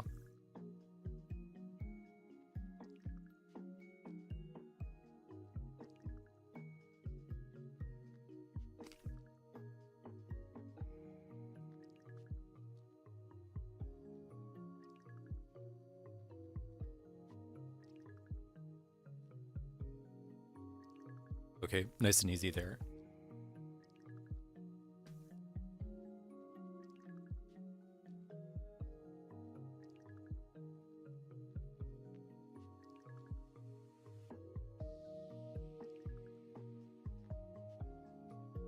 And now it's time for the annoying part.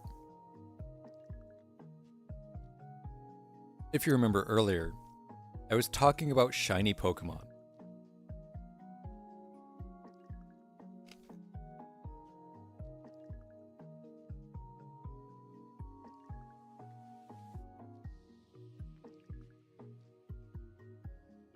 This right here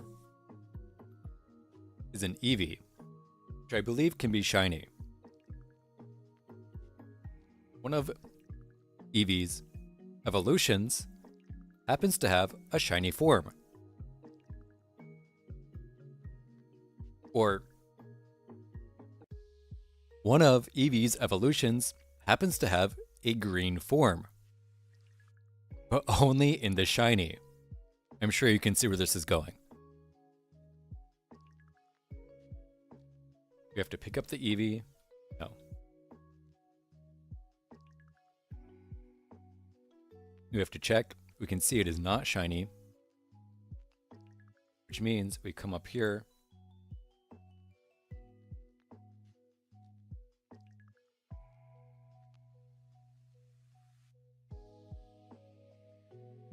We reset.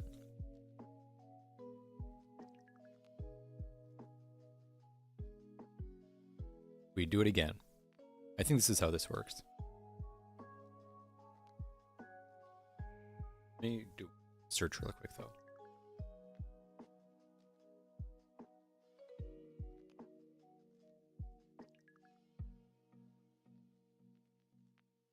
Okay, it is possible. But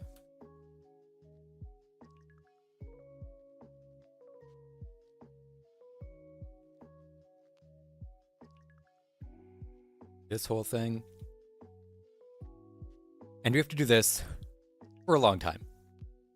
We pretty much have to do this.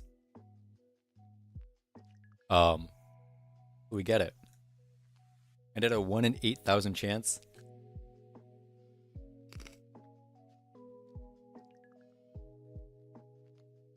we might be here for a while.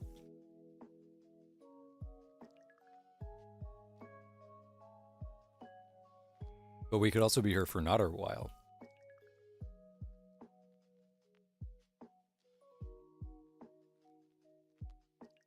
If we get lucky. It'd be hard to get lucky though.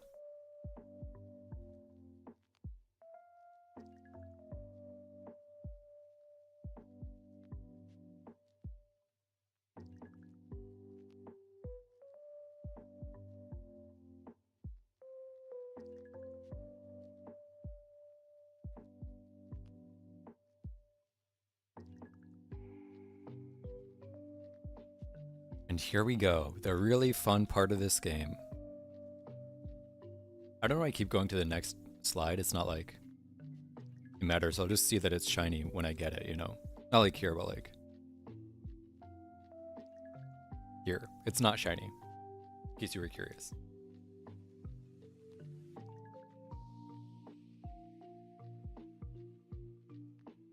Not bag. Pokemon. Okay, not shiny.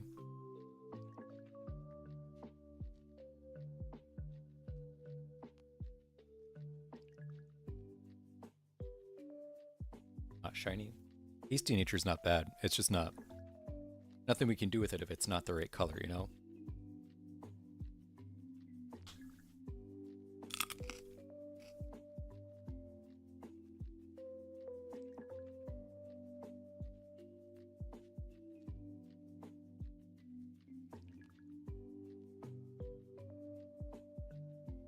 That carrot did not taste good. I'm gonna be honest. I think you gotta get a new bag of carrots, which sucks because that one's still like half full. It's just not good anymore. No. Gone bad, some would say.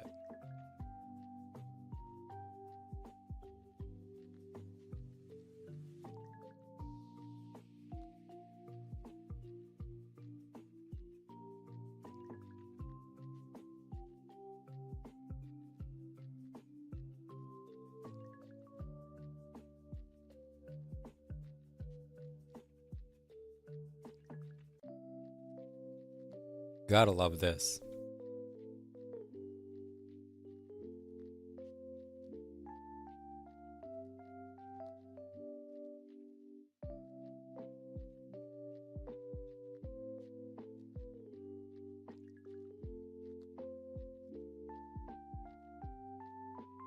I'll do this for a few more minutes.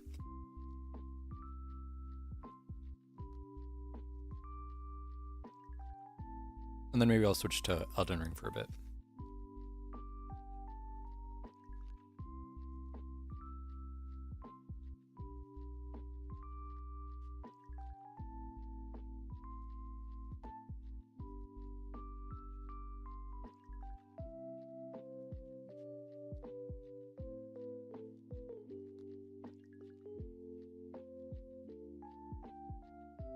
We'll do a lot of this probably on Wednesday. I may find like a long ass video to watch or something. And we can just do this forever.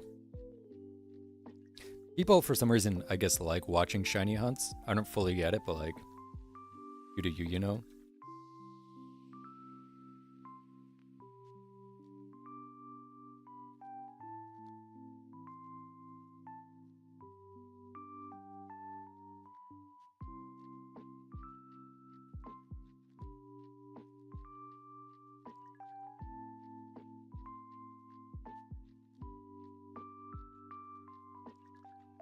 I'm sure we'll get it eventually.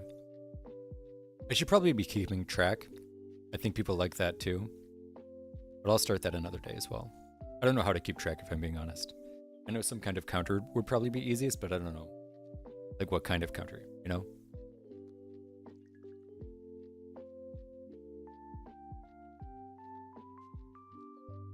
Okay, once again,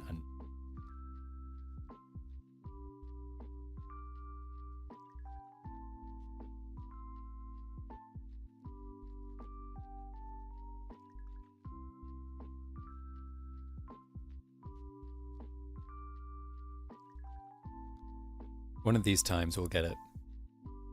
Imagine if I do it and I get like a terrible nature.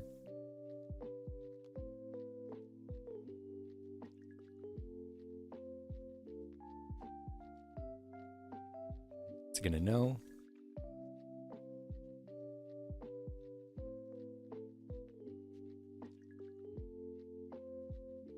No.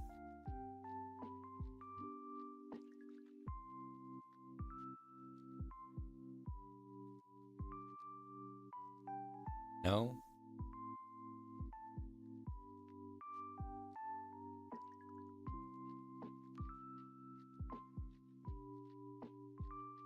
Nope.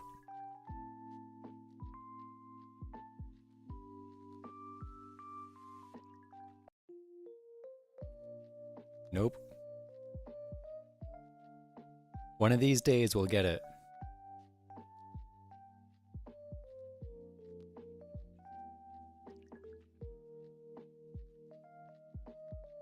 It'll just take a lot of attempts, I'm sure.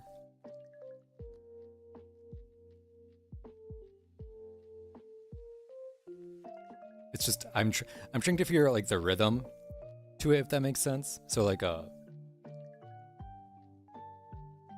resetting, I guess, is what I mean.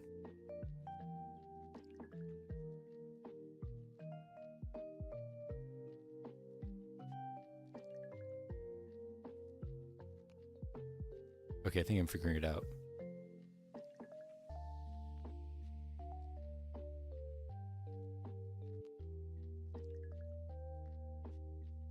I messed that up. That's fine. Okay, once again, no. One of these days. It has a chance. I know it is. There's no like shiny locking in this game, so if we keep trying, we'll get it eventually. Surely. Surely.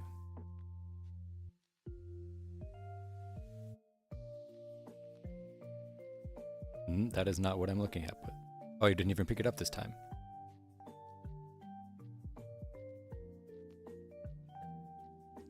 See, and that mistake messed me up. Okay. Luckily, these attempts go pretty fast.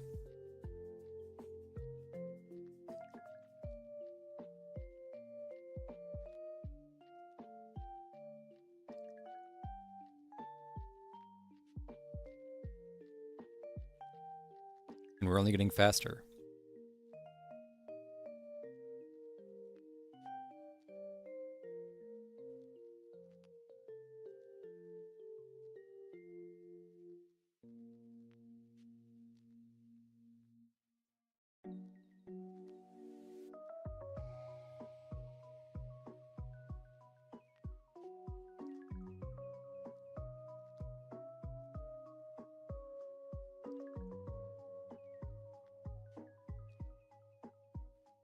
Nope.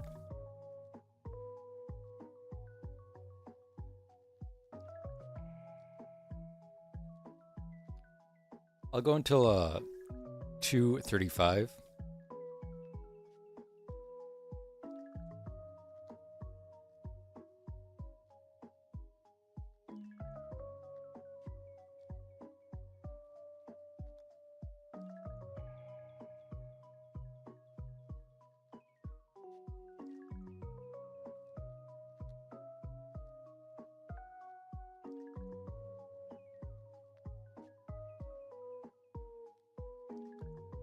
It would be nice if this game would give it to me today. Please, game. Come on. Come on, I know you want to. I know you want to give me a nice low roll. Low roll on this Eevee for the shiny.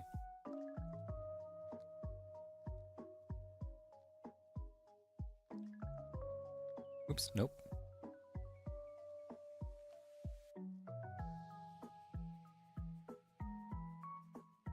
We might get there eventually.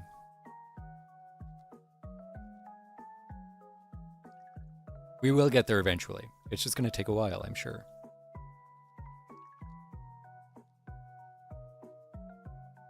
One in 8,000 chance. So it will probably take a while.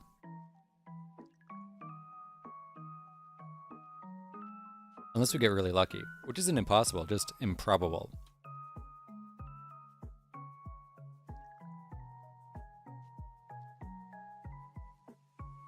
I think my lowest shiny I've ever gotten was like a shiny Feebas, but that took like 70 attempts. And that was also with a lower odd, so.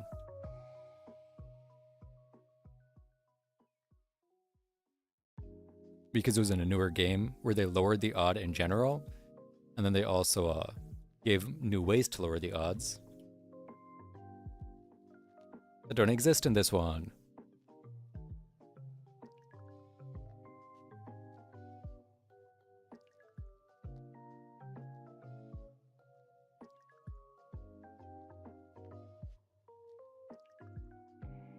I can't zone out though, because if I do, then I will definitely 100% like reset through a shiny. I can definitely see myself doing that. Not that I've ever done it, but I really don't want it to be a first time here, you know? All right, we'll do 3 more attempts.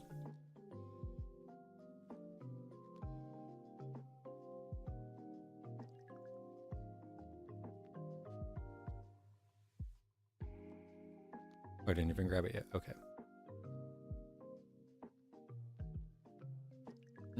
My rhythm's all messed up now. Okay, and last one.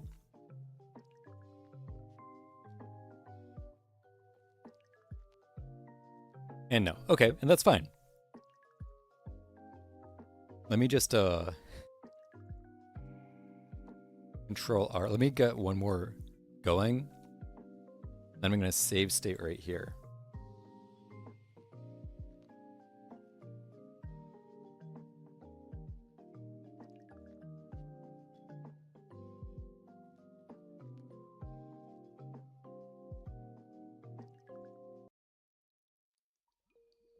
All right, and now, oops. All right, I guess we'll check this one too, just in case. It's not it. Okay, we can stop there now. Now,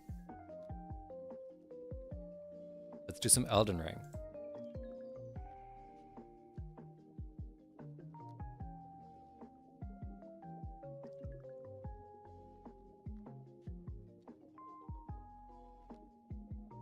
It's gotta get everything updated.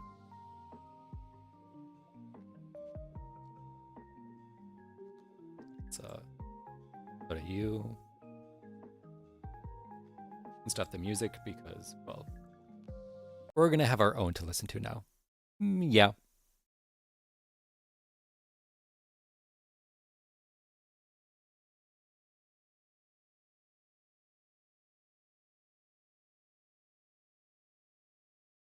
This again.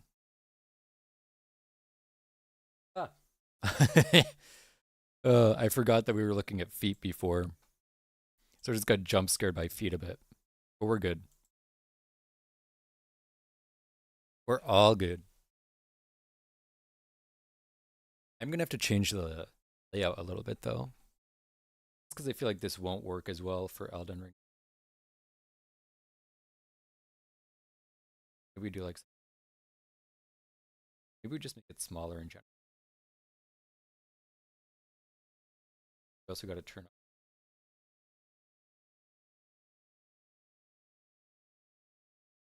Does that look okay?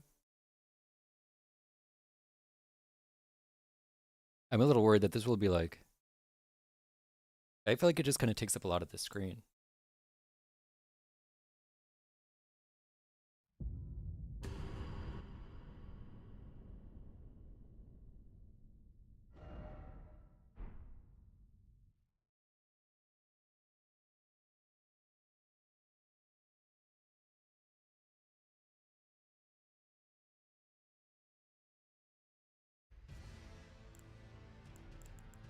Why does it look like that? Okay, hold on. That's just a little bit too zoomed in. Just ever so slightly. Not quite right.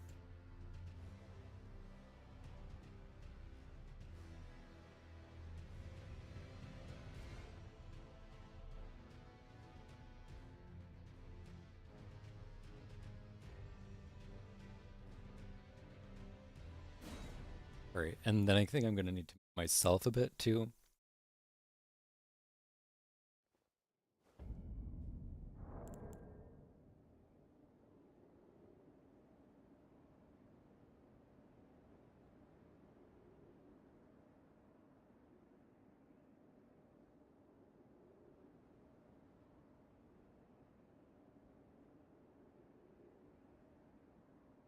I don't know if I have that many embarrassing stories today, I'm going to be honest. I think I told most of them last time. But we'll see. We'll see. First attempt is free, as always. You know, just got to de-rust a little bit against this giant. Man.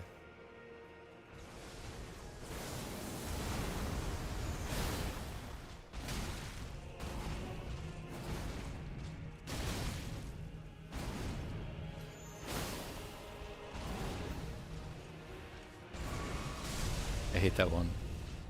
Oh, he's doing this one though, that's fine. Okay, maybe not.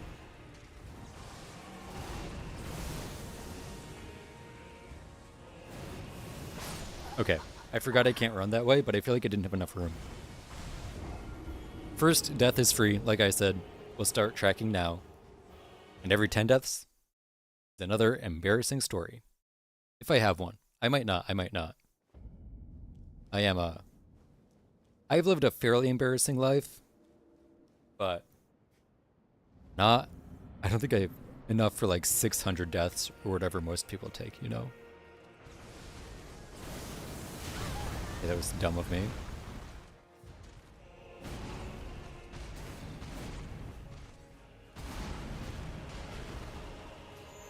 I should have healed there, but oh well.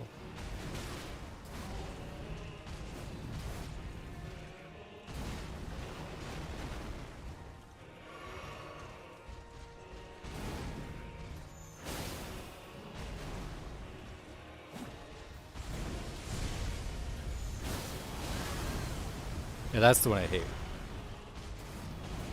Okay, that was bad.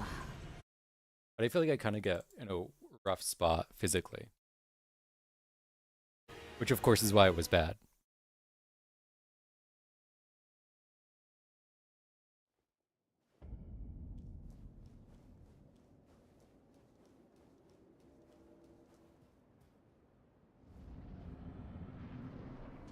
I just gotta de-rust a bit, you know? Then we'll be good.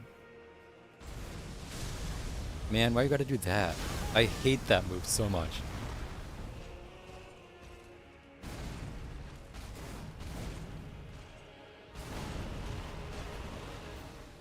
And now the battle can start.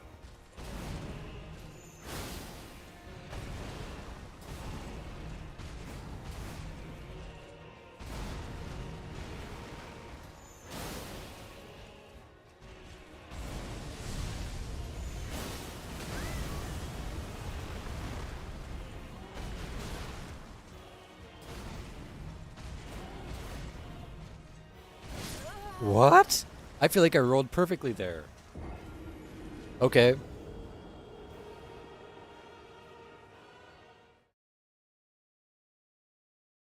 Sure. Yeah, that makes a lot of sense. Definitely.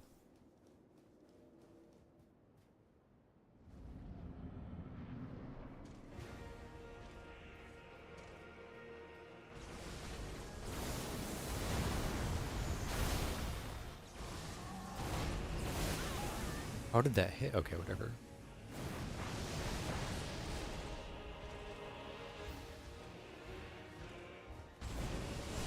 Yeah, you thought, huh?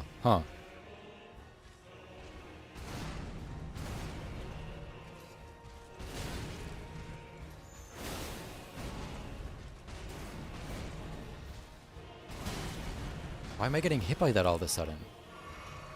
Maybe my positioning is different?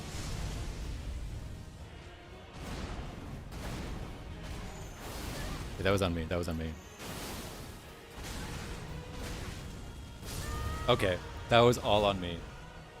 That time, okay. Okay. Yeah, he got me there. No doubt about that.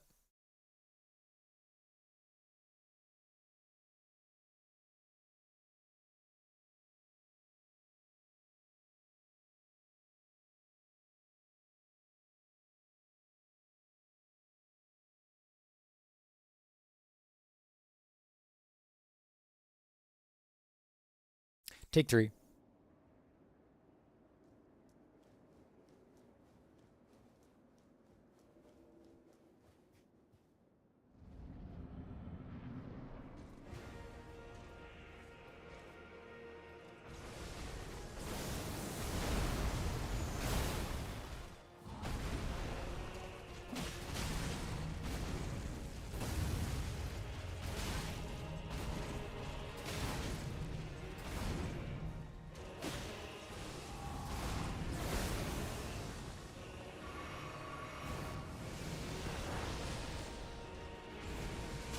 I swear I dodged that. I don't understand how to dodge that either, in case it wasn't obvious. If there's one attack I don't understand, it's that. I'm just playing terribly right now. And I don't know why. It is not good. It is very, very bad, you could say. I think I just gotta focus up. Focus. Just like dial it in. I know how to dodge all of this. It's like I'm just not ready for it, but it also feels like sometimes just like not rolling right. I don't know. Yeah, seems good to me, boy. I feel like I'm just too uncertain. I need to commit more. Okay, I definitely dodged that.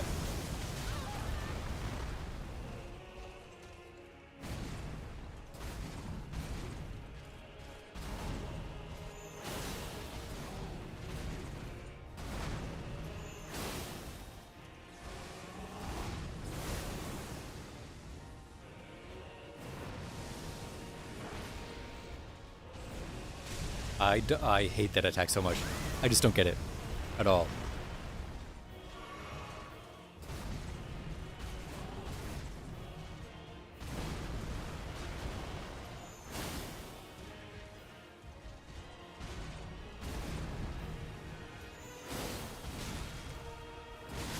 What? Okay.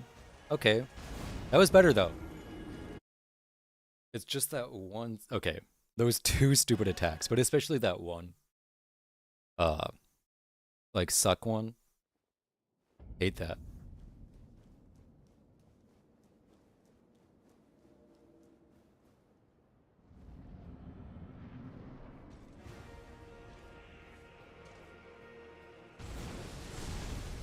Yeah, you thought, huh?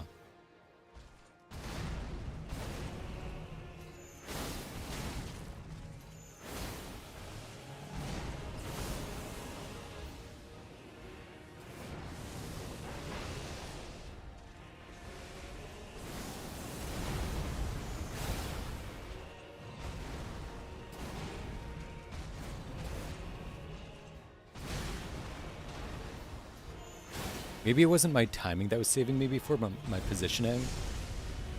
I feel like that's the only thing it could be, right? Now I've like changed my positioning or something and it's hooking me up a little bit.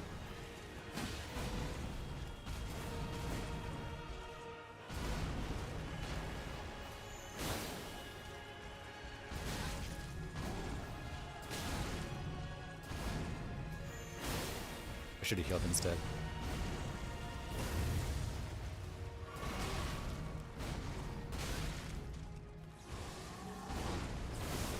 That was kind of a lazy heal, but also kind of not. Hard to say exactly. Okay, you need a lot less room for that than I thought you did. Which is good.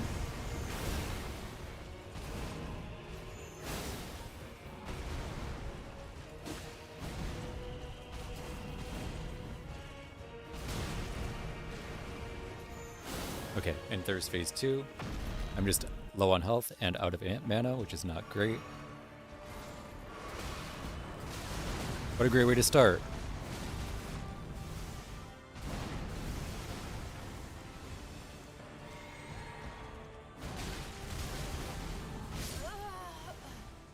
Bro, just once.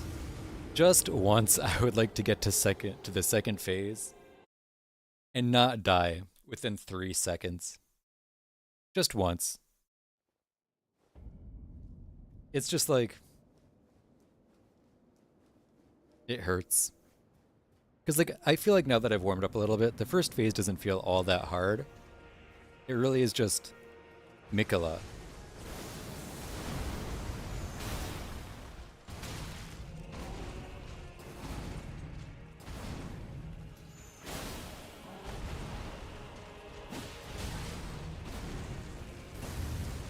Bad heal, but it works.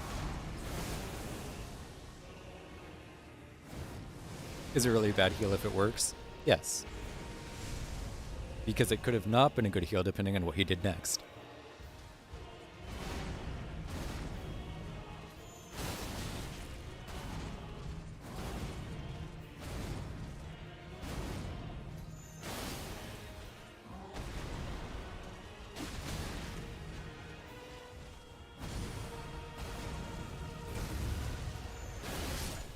That much? I thought I had a little bit more health left. Okay. Go F, you steroid lion man.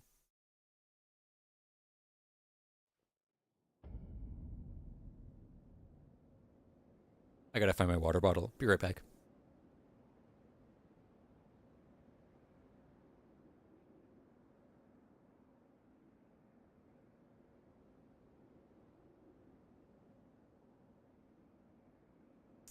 Found it.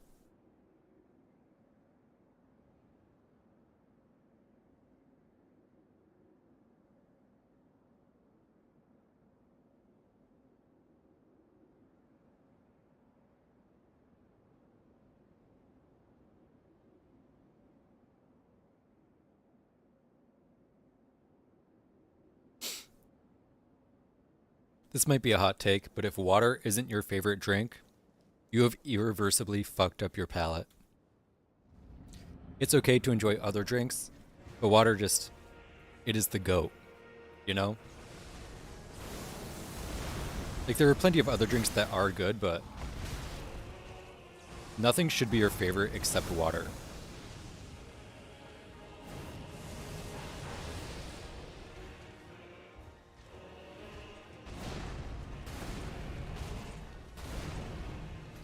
And I feel like that's indisputable. Like, what are you gonna say? Soda's your favorite? Please, unless you're like 13, that is not really acceptable.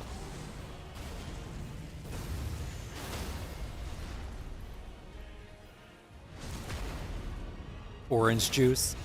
I love orange juice, but a favorite more than water? No way.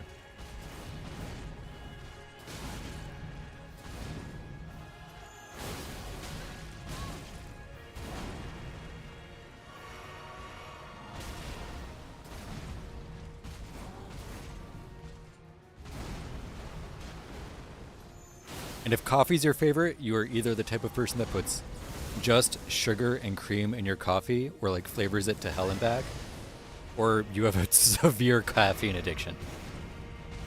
Severe.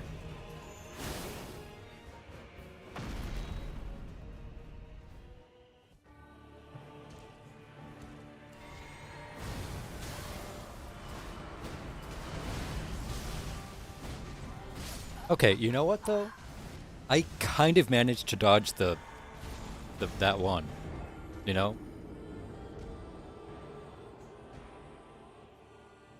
That one attack that has killed me many times. So, while it wasn't like a great attempt to phase 2, it feels like maybe we learned a little bit. Wait, is that the sound of my feet?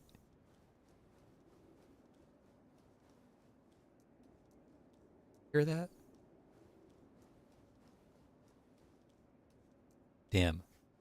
Miyazaki really does love feet if he's putting barefoot slapping sounds into this game.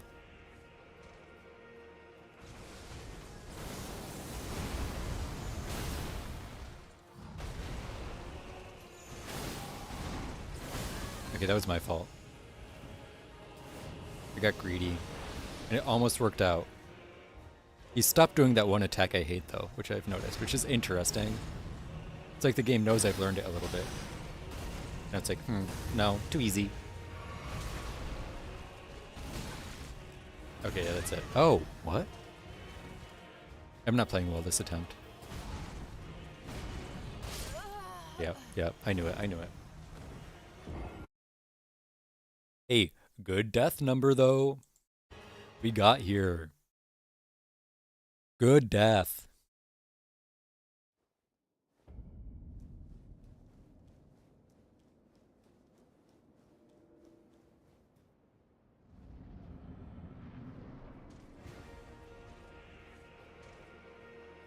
Hey, Worst Nightmare. Welcome.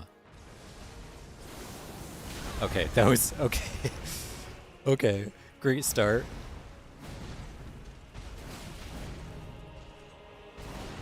Uh-oh, okay. You know what? Maybe we just throw away attempt 69. As sad as that is... Actually, no. We can't throw away this attempt.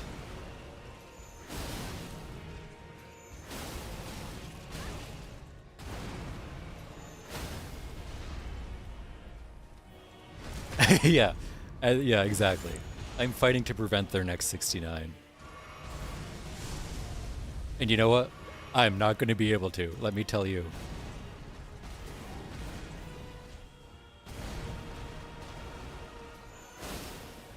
Although, if they want to let me in on it, I would not complain.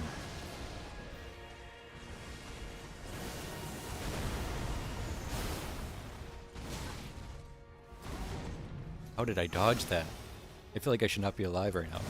Okay, well, I guess I'm not alive anymore. Oh.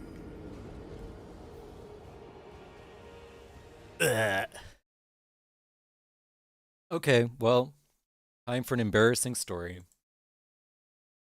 Let me get up my document full of embarrassing stories real quick. It is still incredibly hard, yeah.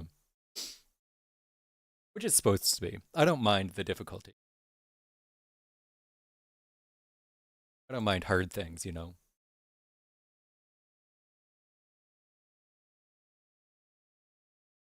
I had a document with all my embarrassing stories in it. Now I can't find it. Ruh-roh.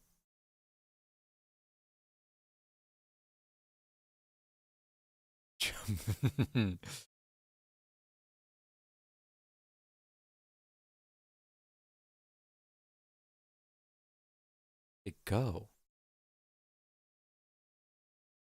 I can't think of any off the top of my head right now. I told all my obvious ones last time, except the toothpick and except the story of the time that I got a toothpick stuck in my toe. I was kind of hoping to save that for 100.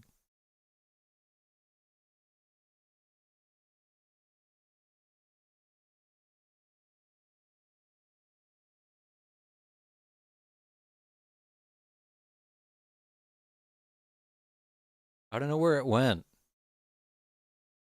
Yeah, it's a lot of pain. Okay.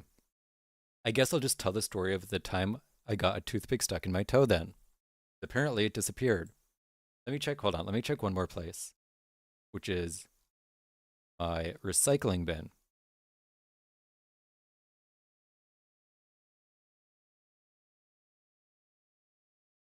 Okay, it's not there. So, this one is a bit of a long one. Basically, when I was in about 6th grade, I really liked playing the Nintendo DS. It was great, I loved a lot of the games, but there was one big issue. I would constantly, being a 12-year-old boy who was kind of scattered-brained, I would constantly lose this DS styluses that I would get. Right? So, after I lost like 3, my parents were like, "We're not buying you anymore because if we buy you more, you're just gonna lose them." Oh, I found the document. Okay, I'll finish this story anyway. So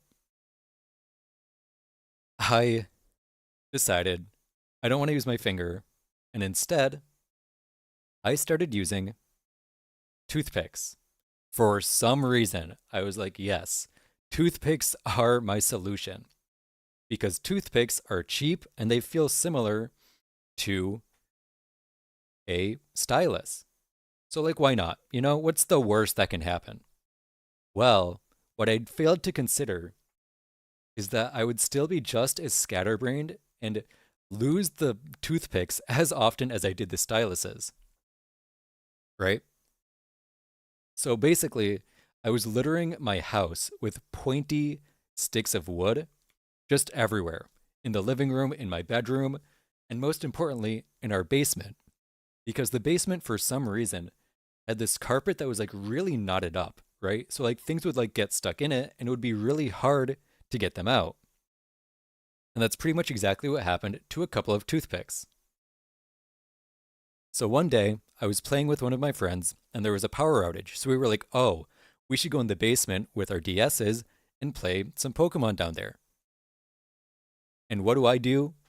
Is I step on a toothpick that was in the carpet and I immediately feel the pain, right? It's a painful going in, but I jerk up, right? Because I recoiled, I recoiled in pain, and the toothpick breaks. So there is like a broken toothpick stuck in my toe. Right? I sit on the couch. I try to just like pretend, be nonchalant. I definitely did not just get a toothpick stuck in my toe. And I start trying to just like pull it out with my fingers. And it doesn't work. We don't get it out. I don't get it out. So I tell my parents. My friend's mom, luckily, is a nurse. So she tries to get it out a little bit. She can't get it out. It actually hurts a lot when she does it. So I'm like, okay, this is not good. So the next morning, because this was on like a Saturday night or something, or a Sunday night, it was on a weekend, right? My mom calls up my pediatrician because I'm a child at the time. And he's like, okay, yeah, come in and we'll see what he can do. I'll see what I can do. Hopefully we can get it out. I can like numb it, yada, yada, yada. So I take some time off of school. I go in and my pediatrician, a trained doctor, is like, yeah, I can't get this out. Or it wasn't that he couldn't get it out, really. It was more that he didn't want to get it out without like messing up some nerves or something, right? Because he wasn't like too familiar with children's feet, which like, good for him, you shouldn't be. But he knew someone that was. It was a child, like, I don't know, it's like a podiatrist or something, like someone who specializes in treating children's feet. So I go to him. It's at like a special children's hospital. And it takes him over an hour to get this toothpick out of my foot. They had to bring in a nurse to play I Spy with me to distract me for an hour so he could just work. He did. He got it out eventually. It just took time. Afterwards, I got some Wendy's and it was great. They let me keep the piece of toothpick too. So I brought it into school the next day and I show my friends and they're like, wow, that's sick. That was in your body, because like people were just generally interested. And I'm like, oh, I know. I'll show the school nurse because she likes feet. No, I'm kidding. She might have. I don't know. Anyway, I was like, she is like a medical person. Maybe she'll appreciate it. I bring it to her. She looks at it and she just throws it out. Immediately, she just throws it out. I'm sure at the time it was probably like some kind of health hazard, right? Because it was just a bloody toothpick in a bag. It was in a bag. I wasn't just carrying it around. But like for like health reasons, she probably had to throw it out. But she just threw it out and then was like, okay, go back to class. So I don't even have the toothpick as a souvenir now. But I did get a toothpick stuck in my toe. And it was embarrassing at the time. And it was embarrassing in the hospital. And it was embarrassing to get that shit just thrown out. So, yeah. Low-key, the highlight of my life, though. Because it's like the best story I have to tell. And I remember all so vividly. Because it's like the only time I've had like a bad injury. If you can even call it an injury. Anyway, speaking of feet, let's see Mikola's.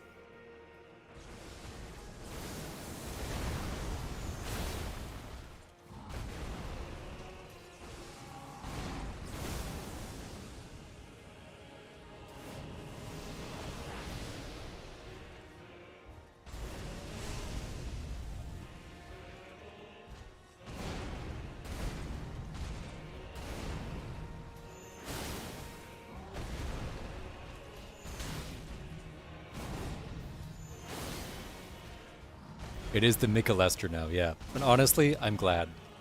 Ever since I first saw Mog, I always thought he was like kind of hot. And I could never say anything about it because I didn't want to say I was attracted to a pedophile. But now, I can say it. Okay. Well, we'll have to wait a little bit for Mikola's feet, I guess.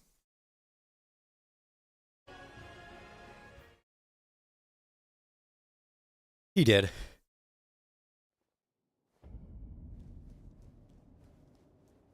It's crazy too, because he's like the one person that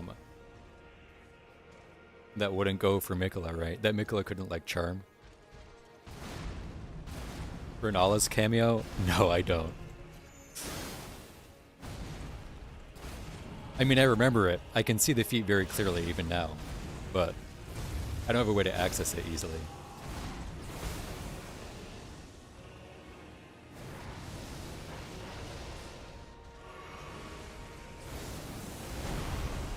I'm still bad at telling those two apart.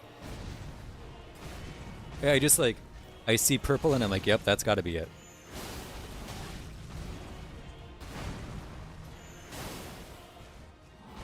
Okay, that was my fault.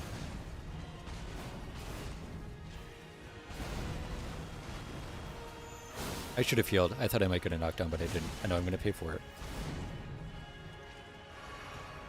Oh, the talisman. Okay. Okay. I don't have it. No, I don't have it. Hold on. Give me 1 second.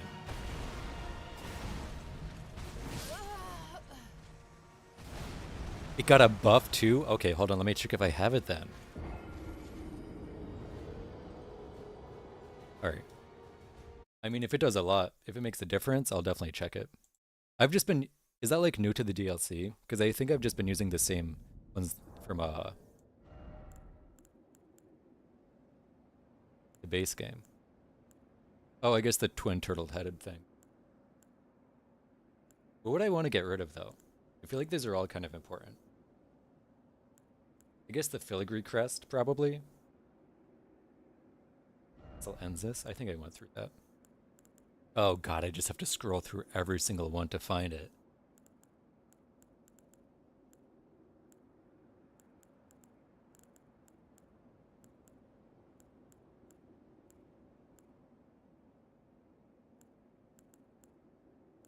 I'm so glad they added that little exclamation mark. Icon of radahn. I just... Okay, I can't read.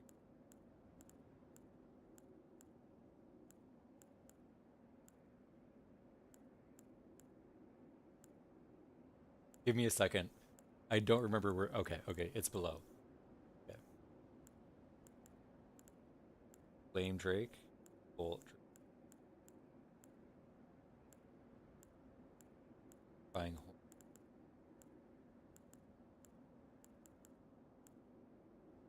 Lower? Oh, it was down here. Okay. Oh, there it is.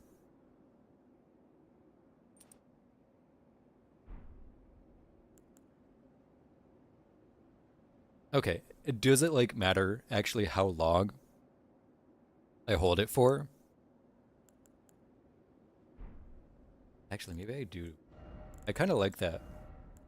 A little FP I was consuming. Or was that one? This one I think it was. Let's try it without the Erdtree's favor. Because like, I know it makes a difference, but... Okay, that's kind of a minute. Okay, I'll try it. I'll definitely try it.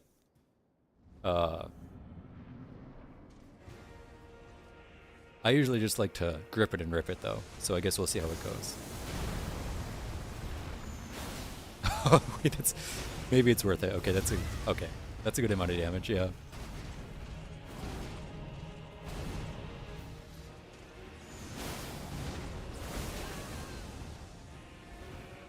I'm probably just gonna die here then. It's gonna be hard to tell like when it's worth doing and when it's worth not for me though. Oh, you stupid... I hate it. I'm pretty good at it now though, but... Yeah, exactly.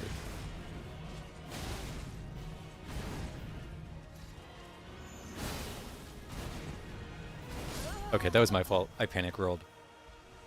But that'll probably be useful. It definitely does make a difference. That's a lot more damage.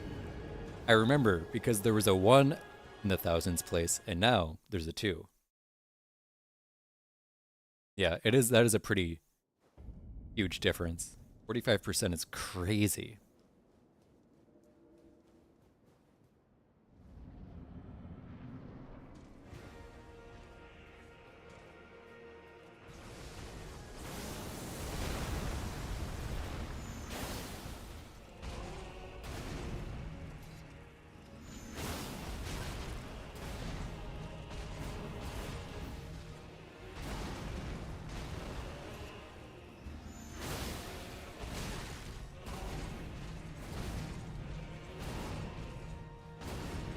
It's not like I can't do it shorter either if I want to, you know?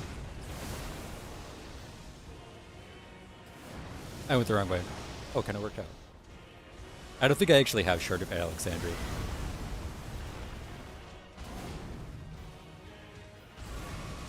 Oh, you stupid lion bitch. I'm panicking.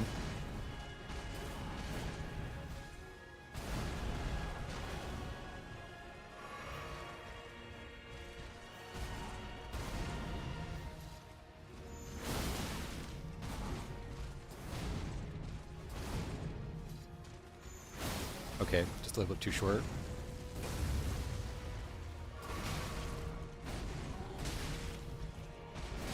Okay, okay, that's fine, that's fine. Now we're learning two things at once. The boss, and how to count for 1 second.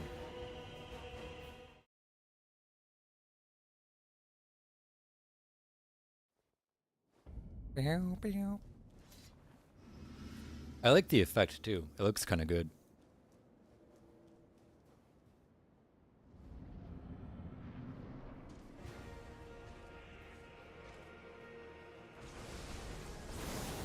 Like, I'm sure it's the same for a bunch of other talismans too, but I've never seen it before.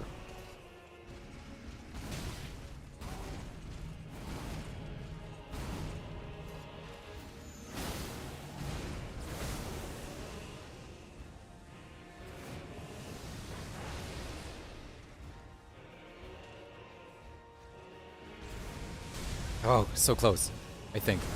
I'm always a... late.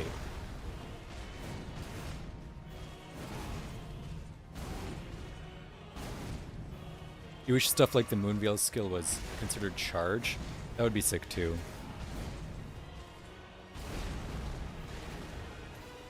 It would make it even better for, yeah, the Godfrey icon. I think there aren't very many charged, like, skills, are there? Oh, okay. I'm like, okay. What I need to learn is which patterns it's safe to charge for 1 second after, and which ones aren't. Because I feel like always just charging is going to limit how much damage I can actually do, you know? Like, it's not going to limit it, but it's more optimal to learn both. Sorceries, but not skills, I see. But it's still, only a handful kind of sucks. Like, that one's definitely safe.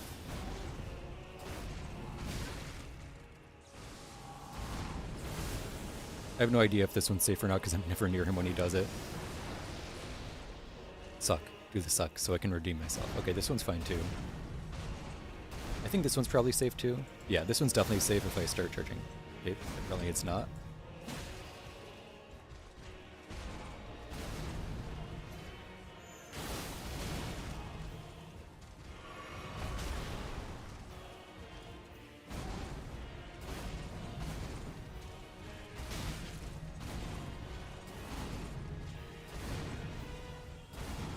That I feel like that one might be, but that one probably is if I position well. Oopsie. I forgot what I was doing. This just adds another layer of complexity. But it will be worth it.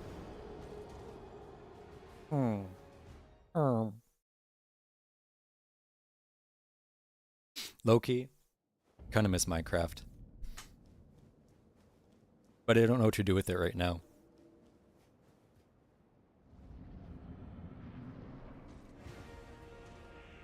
Bolt of Grandsax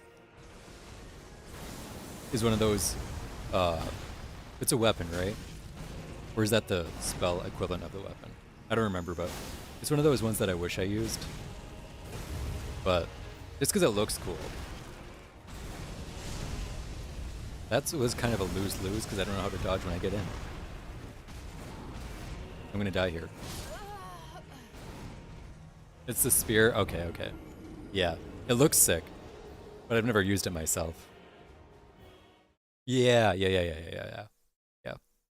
I did miss it on my first playthrough though. Because, like, I didn't what I didn't know on my first playthrough is that the Ashen Capital was, like, a thing that happened. So, like, I knew it existed, and I was like, oh yeah, I'll just get it later. Unbeknownst to me, later didn't exist.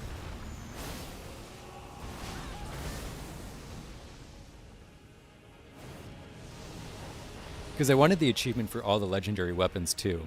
Or it's needed for like one of them, one of those achievements. But I didn't realize that. It was missable. Until I'd already missed it. Alright, that should be chargeable too as long as I get a decent dodge. I don't think this one's dodgeable. Or chargeable.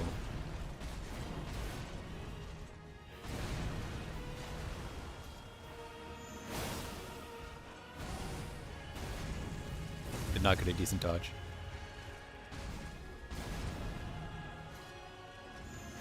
I think that one will probably be dodgeable.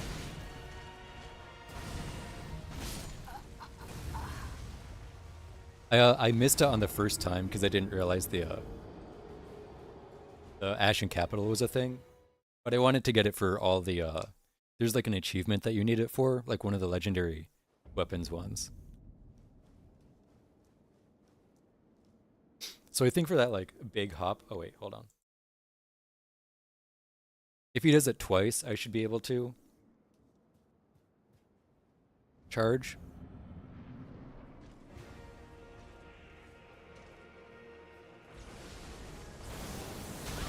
Okay, that was my fault. I'm distracted.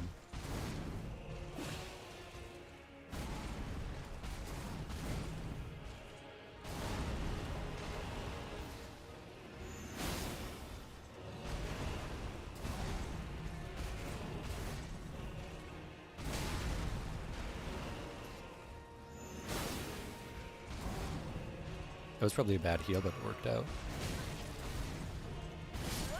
Okay. What I was trying to say twice. What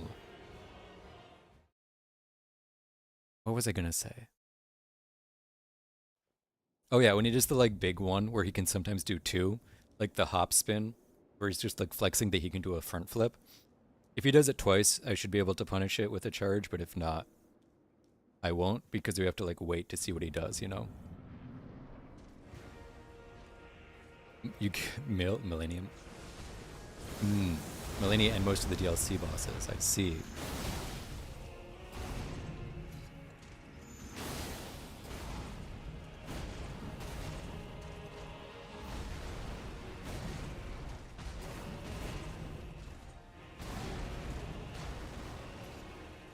Okay, that was early on my B. Can't count to a second, apparently.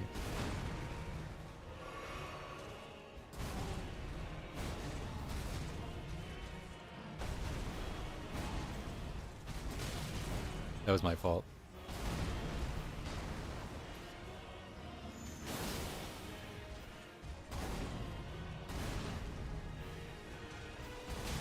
Used one spell? What was it? This is my first time through.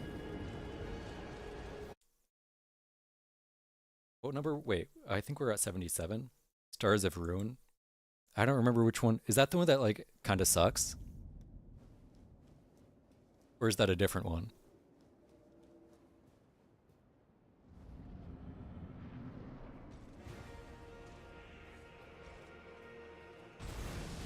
Oh, I hate it.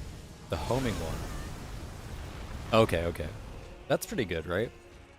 I don't remember, like, stats-wise how good it is, though. I don't really use spells, personally. I just, like, swinging my sword.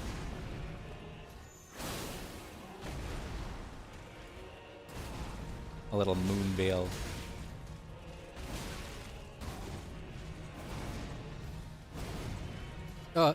Okay. Oh, I should heal.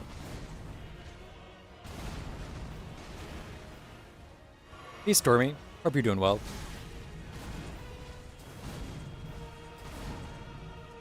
Most of the DLC? That's impressive. Oh, I was so done. Okay. You guys are distracting me. I know what you're trying to do. You're trying to get more embarrassing stories out of me.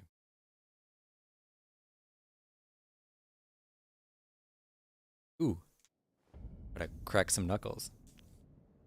That's impressive that you one-tried most of the DLC with it. Besides Radahn right now, I definitely struggled on a few bosses. Not as many as I thought I would. It was mostly just Renala, because I found her way too early. Storm, I am.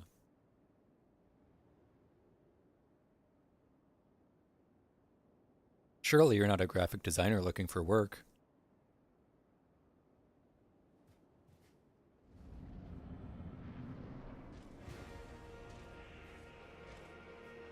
Come hither.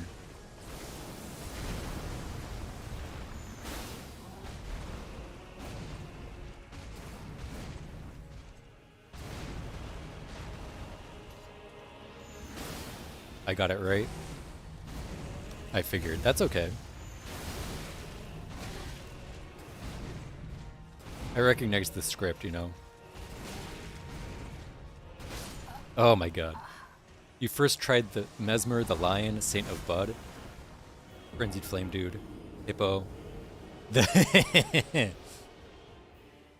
by him around, that's... I'm not really interested right now, Stormy, or Storm. Thank you. Yeah, it took me a lot of tries for a lot of them.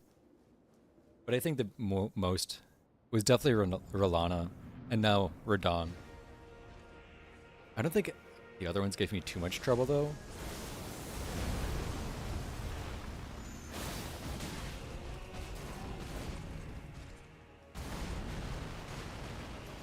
Maybe also the Lion.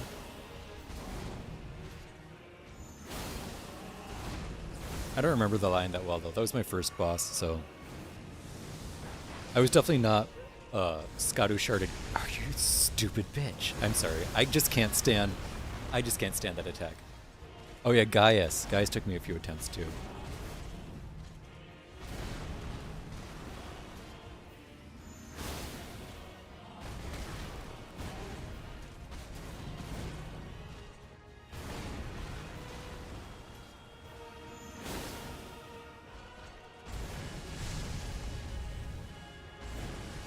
Two in a row.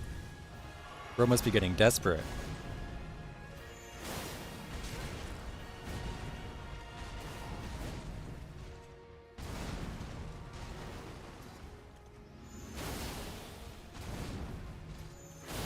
Okay. Show me them feet. Ugh.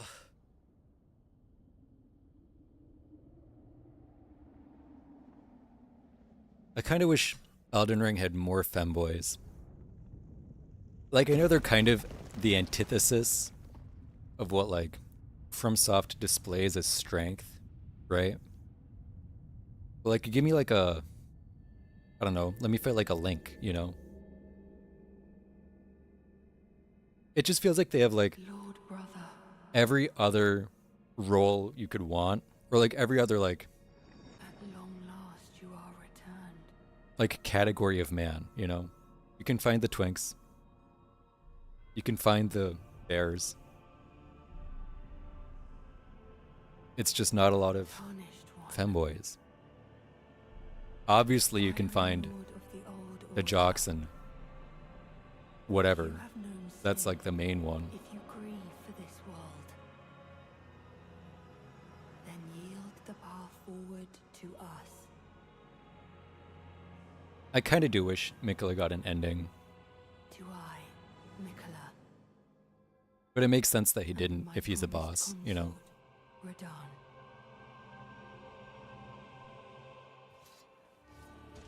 I'm out of magic. I've got a little bit more. Okay. Oh, okay, I'm gonna take damage. I'm gonna die right here. Yeah. It took me too long to react to. Man. Every time I get in there and get to the second phase, I just get ass blasted. And it's always one of those two attacks.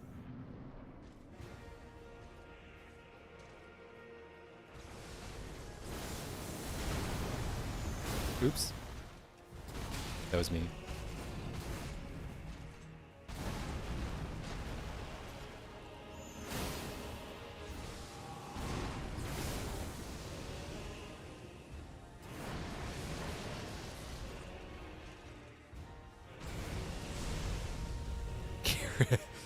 I don't even know how to parry. I'm going to be honest.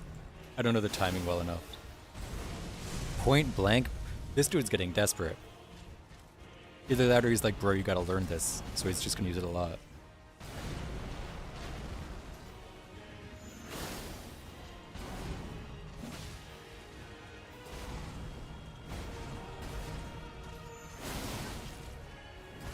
Okay, that was me. That was me.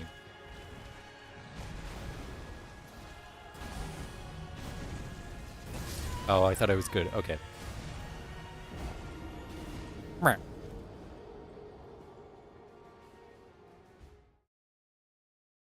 Yeah, he wants me to finish.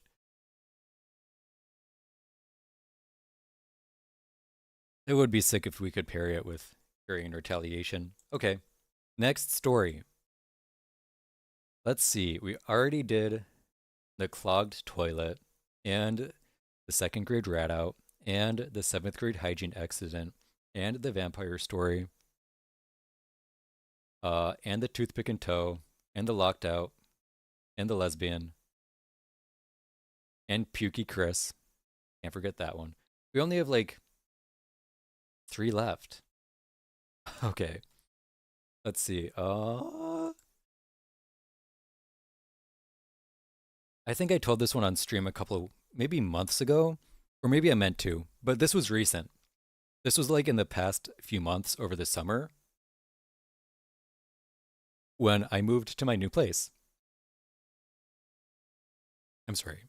I don't know. Okay. You can always go out and make some more. True. That is very, very true. And you know what? I probably will. Anyway, so I was going for a walk one day, and I ran into this couple who was a pregnant woman and her husband. And they were young. They were around the same age as me. And they just kind of like started conversation. And normally, I can't hold a conversation. But there was something about this morning and like the circumstances that I was just like, I was on it, right? So we had a great conversation. We walked all the way down to a crosswalk. And I was like, all right, this is great. I love this. I'm holding a conversation. It feels natural. It feels normal. This is going to go great. I want it to continue. So I turned to the lady and I asked her, how far along are you in your pregnancy? And you know what she said? As her face drops, turned pale, as her husband turned away, she told me she's not pregnant.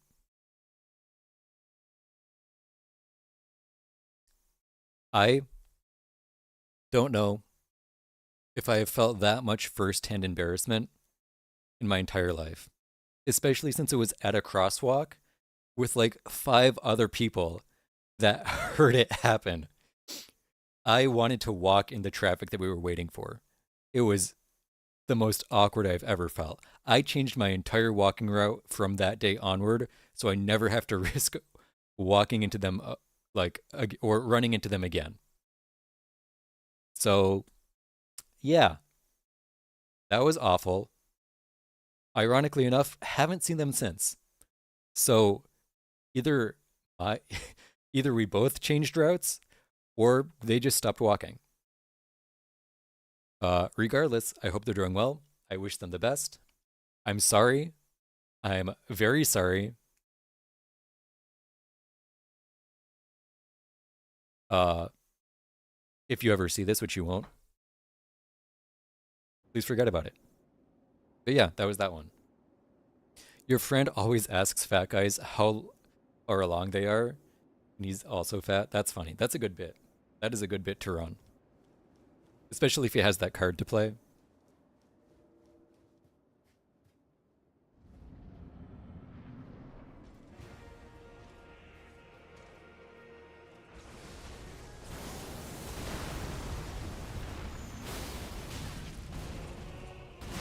Okay. Wow, that did a lot. I'm gonna die here. Yep. I knew it. Reliving the embarrassing moments makes me less focused, because now I'm just reliving it over and over again, you know? I don't think anything else embarrassing has happened on one of my walks, though. Okay, refocus. Think about the femboy.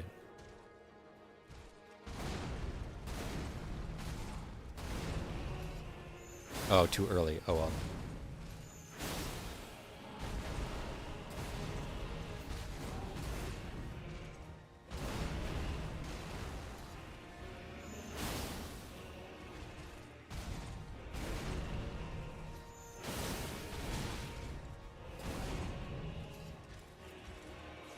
Uh-oh.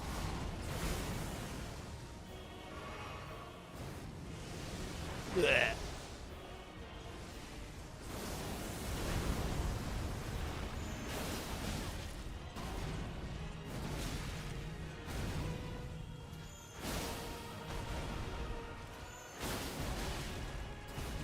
I thought we were close to a knockdown. I think we are. Well, maybe not. I guess it doesn't matter anymore.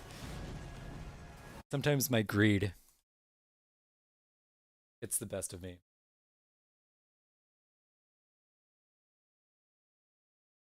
Ugh.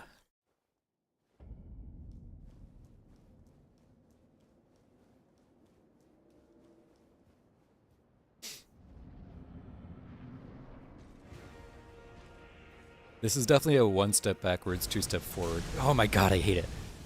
I just don't get it.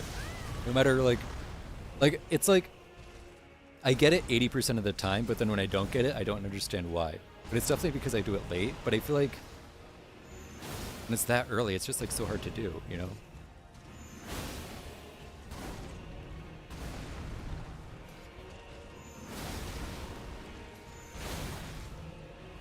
Okay, that was really dumb of me, but that we were close to knocking the bitch over, so I got impatient.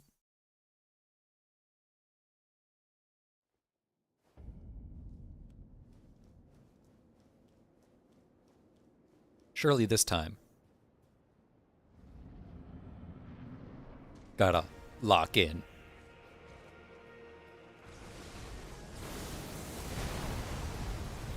That was early.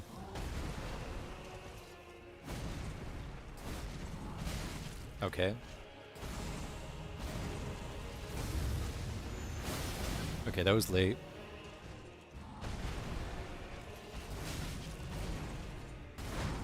I just gotta heal now.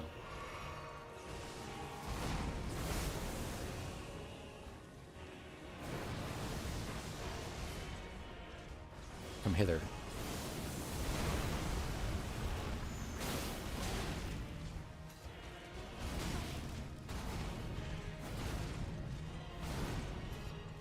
I should have healed. But it worked out.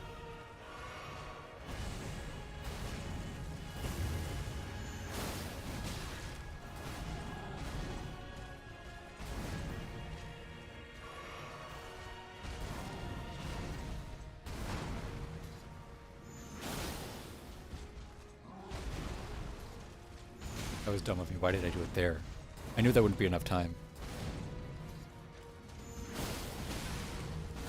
Oh, I thought I rolled that. Okay. Okay. I'll do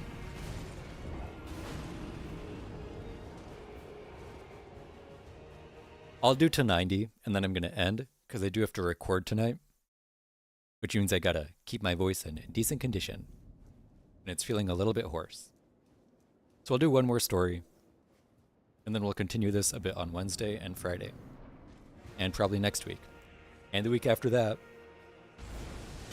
It's all... I'm losing my marbles.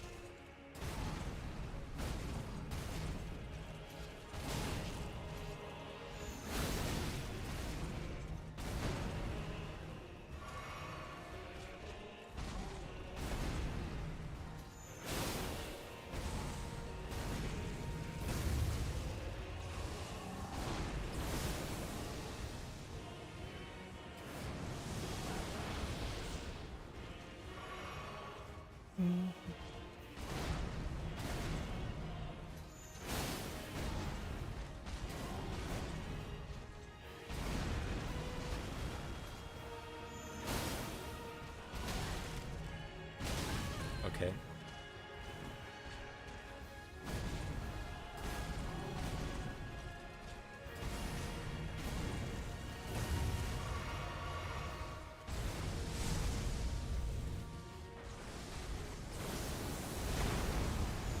Oops. I panicked. That's a weird... That was weird.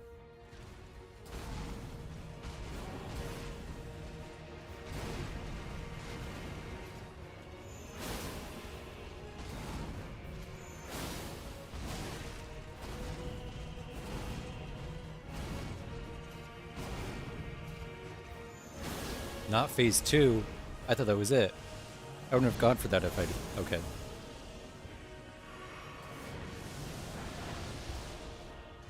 I'll read your message in a second. I'm just... Okay. I also first tried the dude with Saint Trina. Oh, my mimic saved. Pulling out Erdtree. Damn, that's so lucky. Does it heal the opponent too, or is it just you? Okay. Surely this will not end poorly, as it has every single time before now. Okay.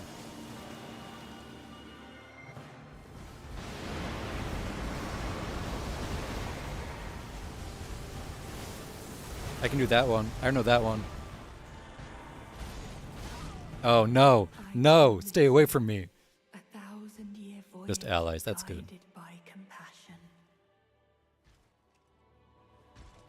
Does this stay forever? Or does it go away after like a minute or two or something?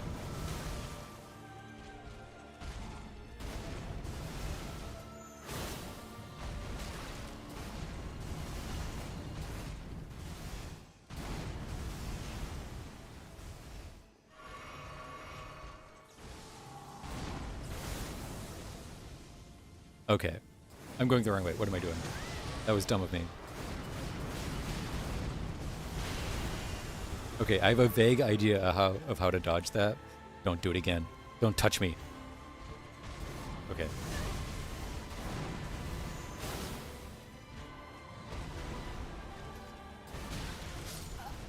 Well, okay, that makes sense. That was a better attempt, though. I didn't die within the first 2 hits.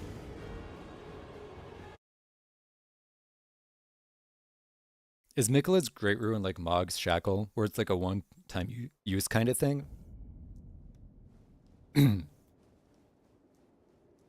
Or can it be used over and over again? Because if it's a one-time use kind of thing, then I'm just going to not use it, you know? I don't want to waste it.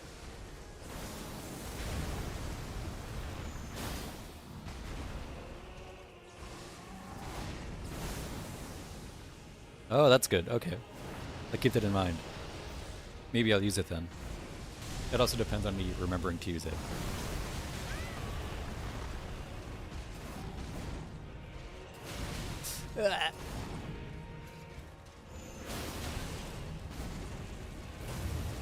I need to figure out when I'm gonna...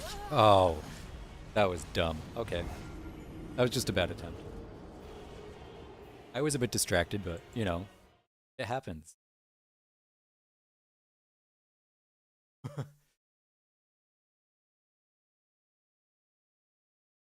I forgot I was live on YouTube still. Thank you for the follow, by the way. Worst nightmare. I know it's been a minute since you followed, but I did not notice until right now.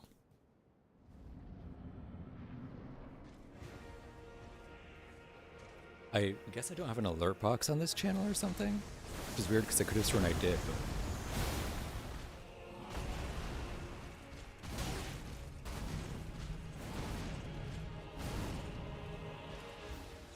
Why didn't I attack? Ah, I see. I figured it wasn't the same because it is like an item. I just wasn't sure because I feel like a lot of items like that are one-time use, you know? Like they're more of consumables than, I guess, reusables.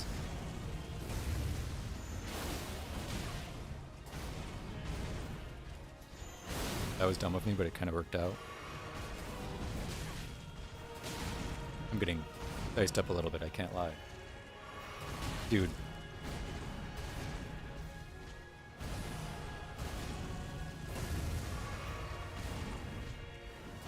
Okay, that was my fault. I panic rolled. Oh, why am I... What a struggle. Struggle, struggle, struggle, struggle. Oh, that is not a... That's not 87, that's like whatever 86 divided by 7 is. Can't do that math.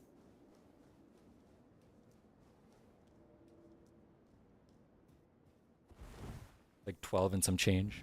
That.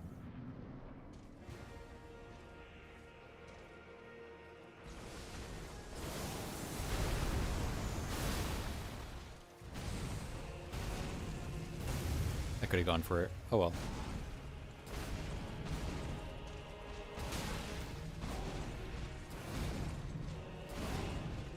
I forgot about that.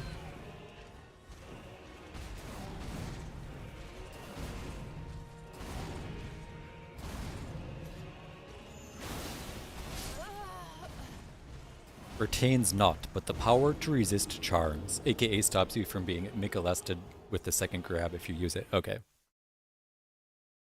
But then if you get grabbed a third... Oh wait, we are not it. Okay, hold on. If you get grabbed a third time, you still get felt.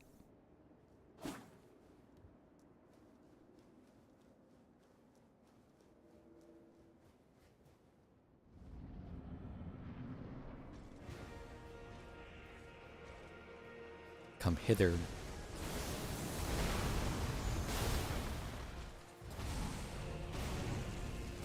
I'm dumb.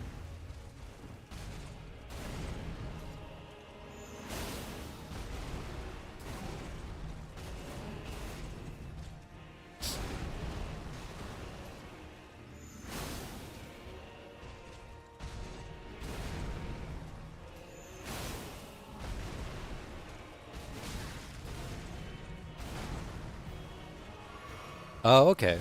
So it's a... Okay, that's good. That's useful. Will I use it? Probably not. I like to make myself suffer. But it's good to know if I ever do get absolutely fed up with this fight. I thought that was a good second, but apparently not.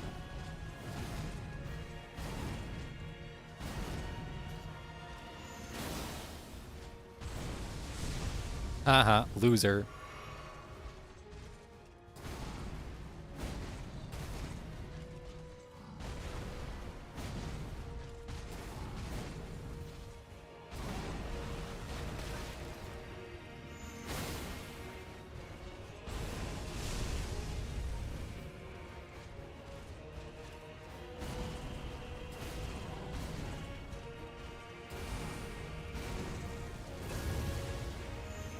Oh, you... Okay, that was kind of my own fault. But I was also kind of boned there because I was already close to begin with, but like, whatever. Okay, that was dumb. Okay, that was so stupid. What a stupid way to die. That was the dumbest thing I've ever seen in my life.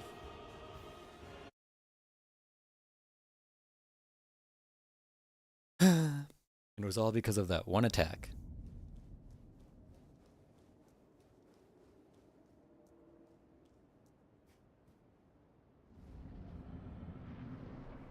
Ah, I see, I see.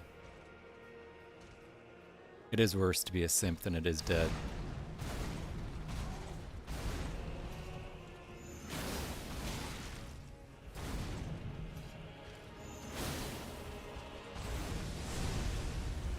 I should probably heal here just in case.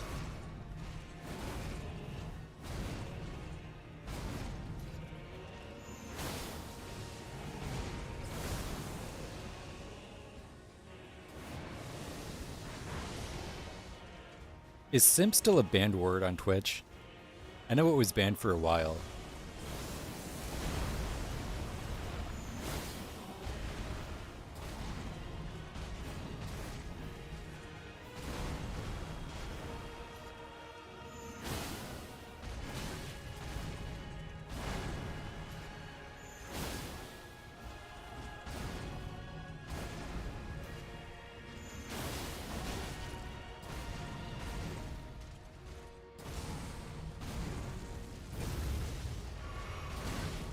Okay, okay, okay.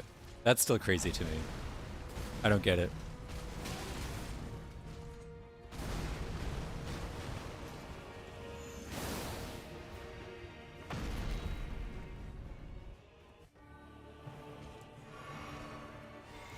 Okay, this is a good chance to run. Bro, maybe I shouldn't have rolled there. Oh my god, I've got sniped.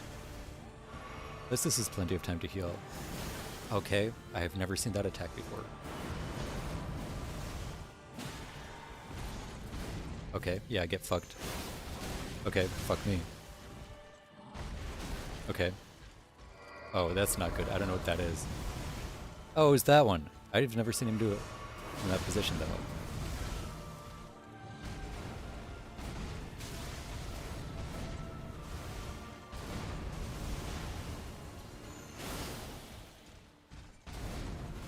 Oh, okay. Dodging back does work there. Okay, okay. Yeah. Yeah. Yeah, that's what really happens when he steals your heart.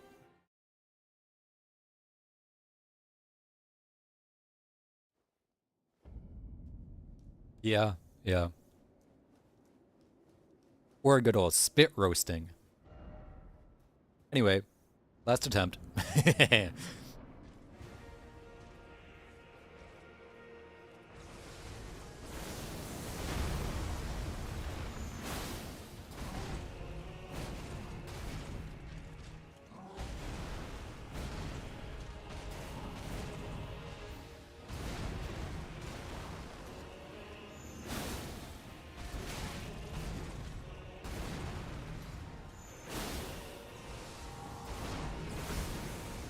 If you don't know, don't worry about it.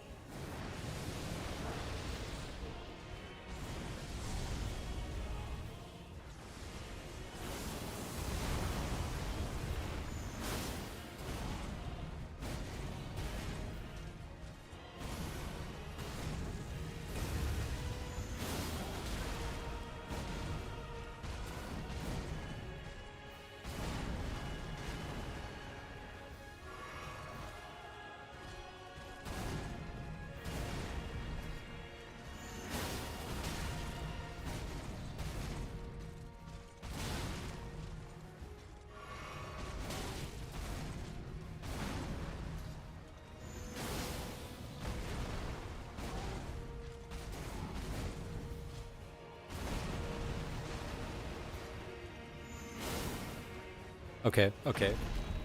It's getting easier again. Stay away from me. I hate that one. Oh my god. He's got leaps. Okay. Well. Damn. How does... I know he's like a god, but like, how does he not get his hair tangled? Old man with gray hair? Nothing wrong with that.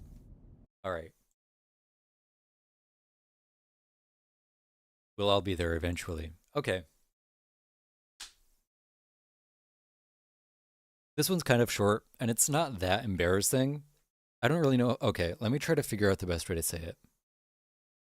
So, I went to Tokyo in March, right? You're old, you're 20? Bro.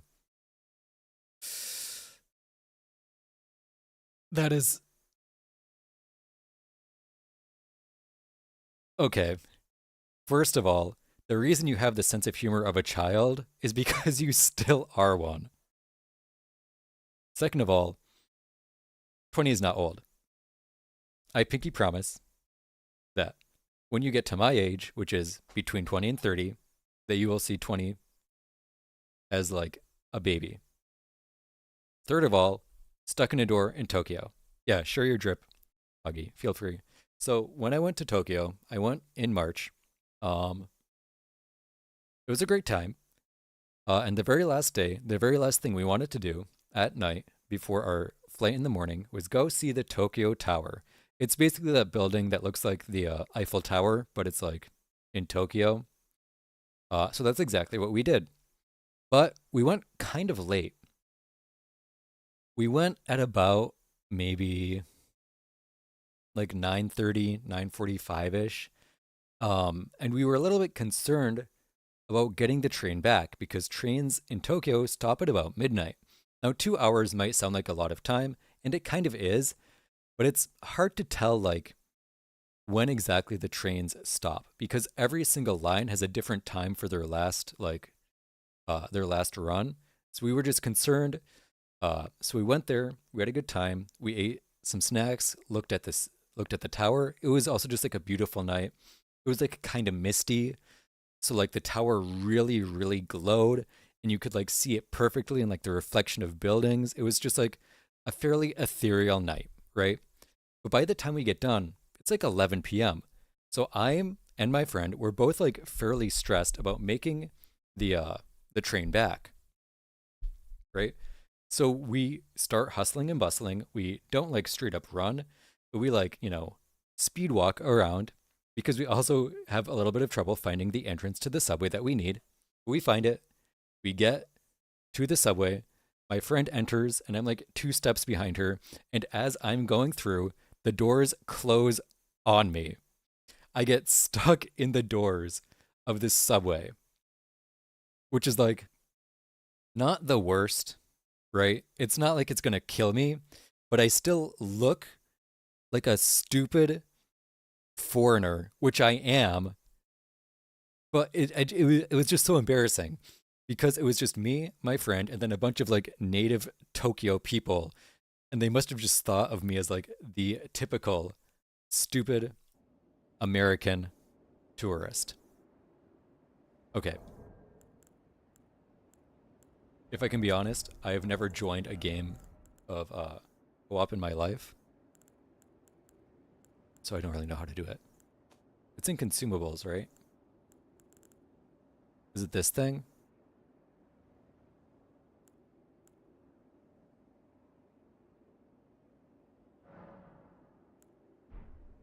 Oh wait, I'm in the wrong scene.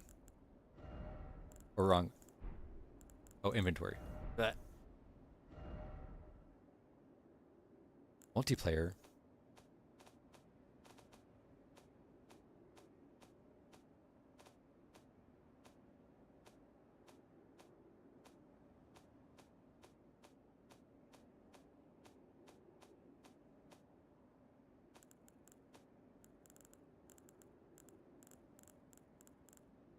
Okay, I think this is what I want.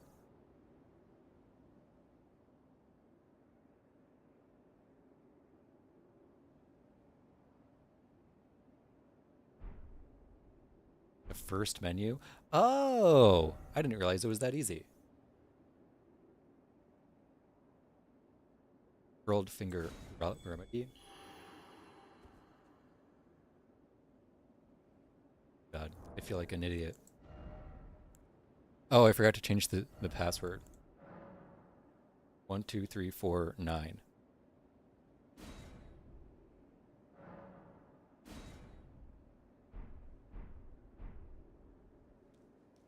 No, those are bloodstains. Do I have to use another one, or is it just going to appear?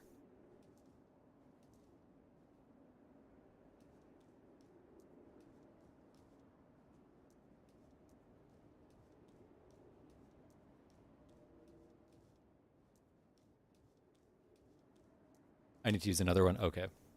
Oh wait, is this it? Is this...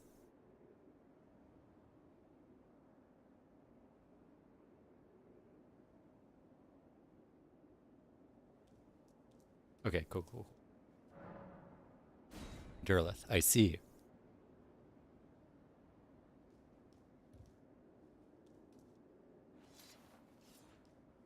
Yeah, go ahead.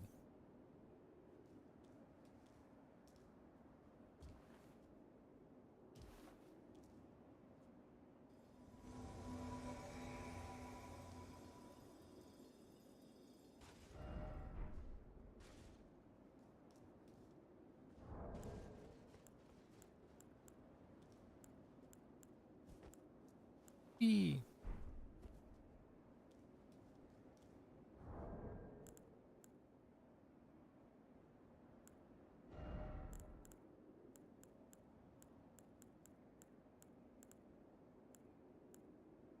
That is a crazy cape.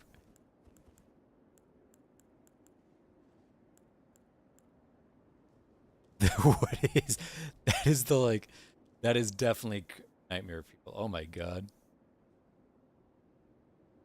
Jesus Christ. That's like Ymir's thing, right? So many fingers. Insane. The staff's, it looks kind of sick in a way though. It's like a good nightmare. Not like a good, obviously not like a good nightmare, but like nightmare fuel, but like still stylish, you know?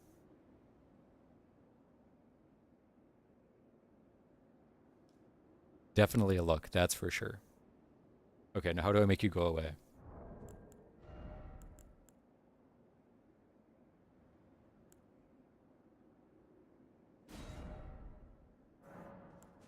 Go away.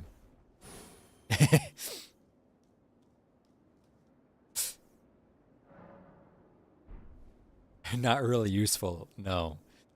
Although I'm sure they could be under the right circumstances. Alright, and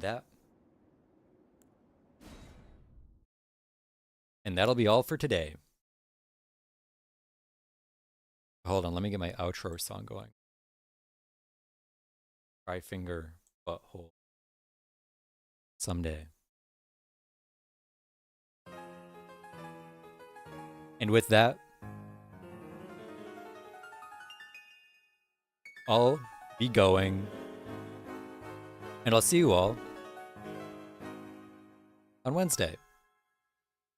I'll be back Wednesday, probably around the same time, maybe a little bit later. I'm thinking about trying to go live a little bit later in the day, but I'll be around, 12 p.m.-ish to probably 4, maybe like 1 to 5. We'll see though. Thank you for watching as always. Appreciate the company. Had a great time as always.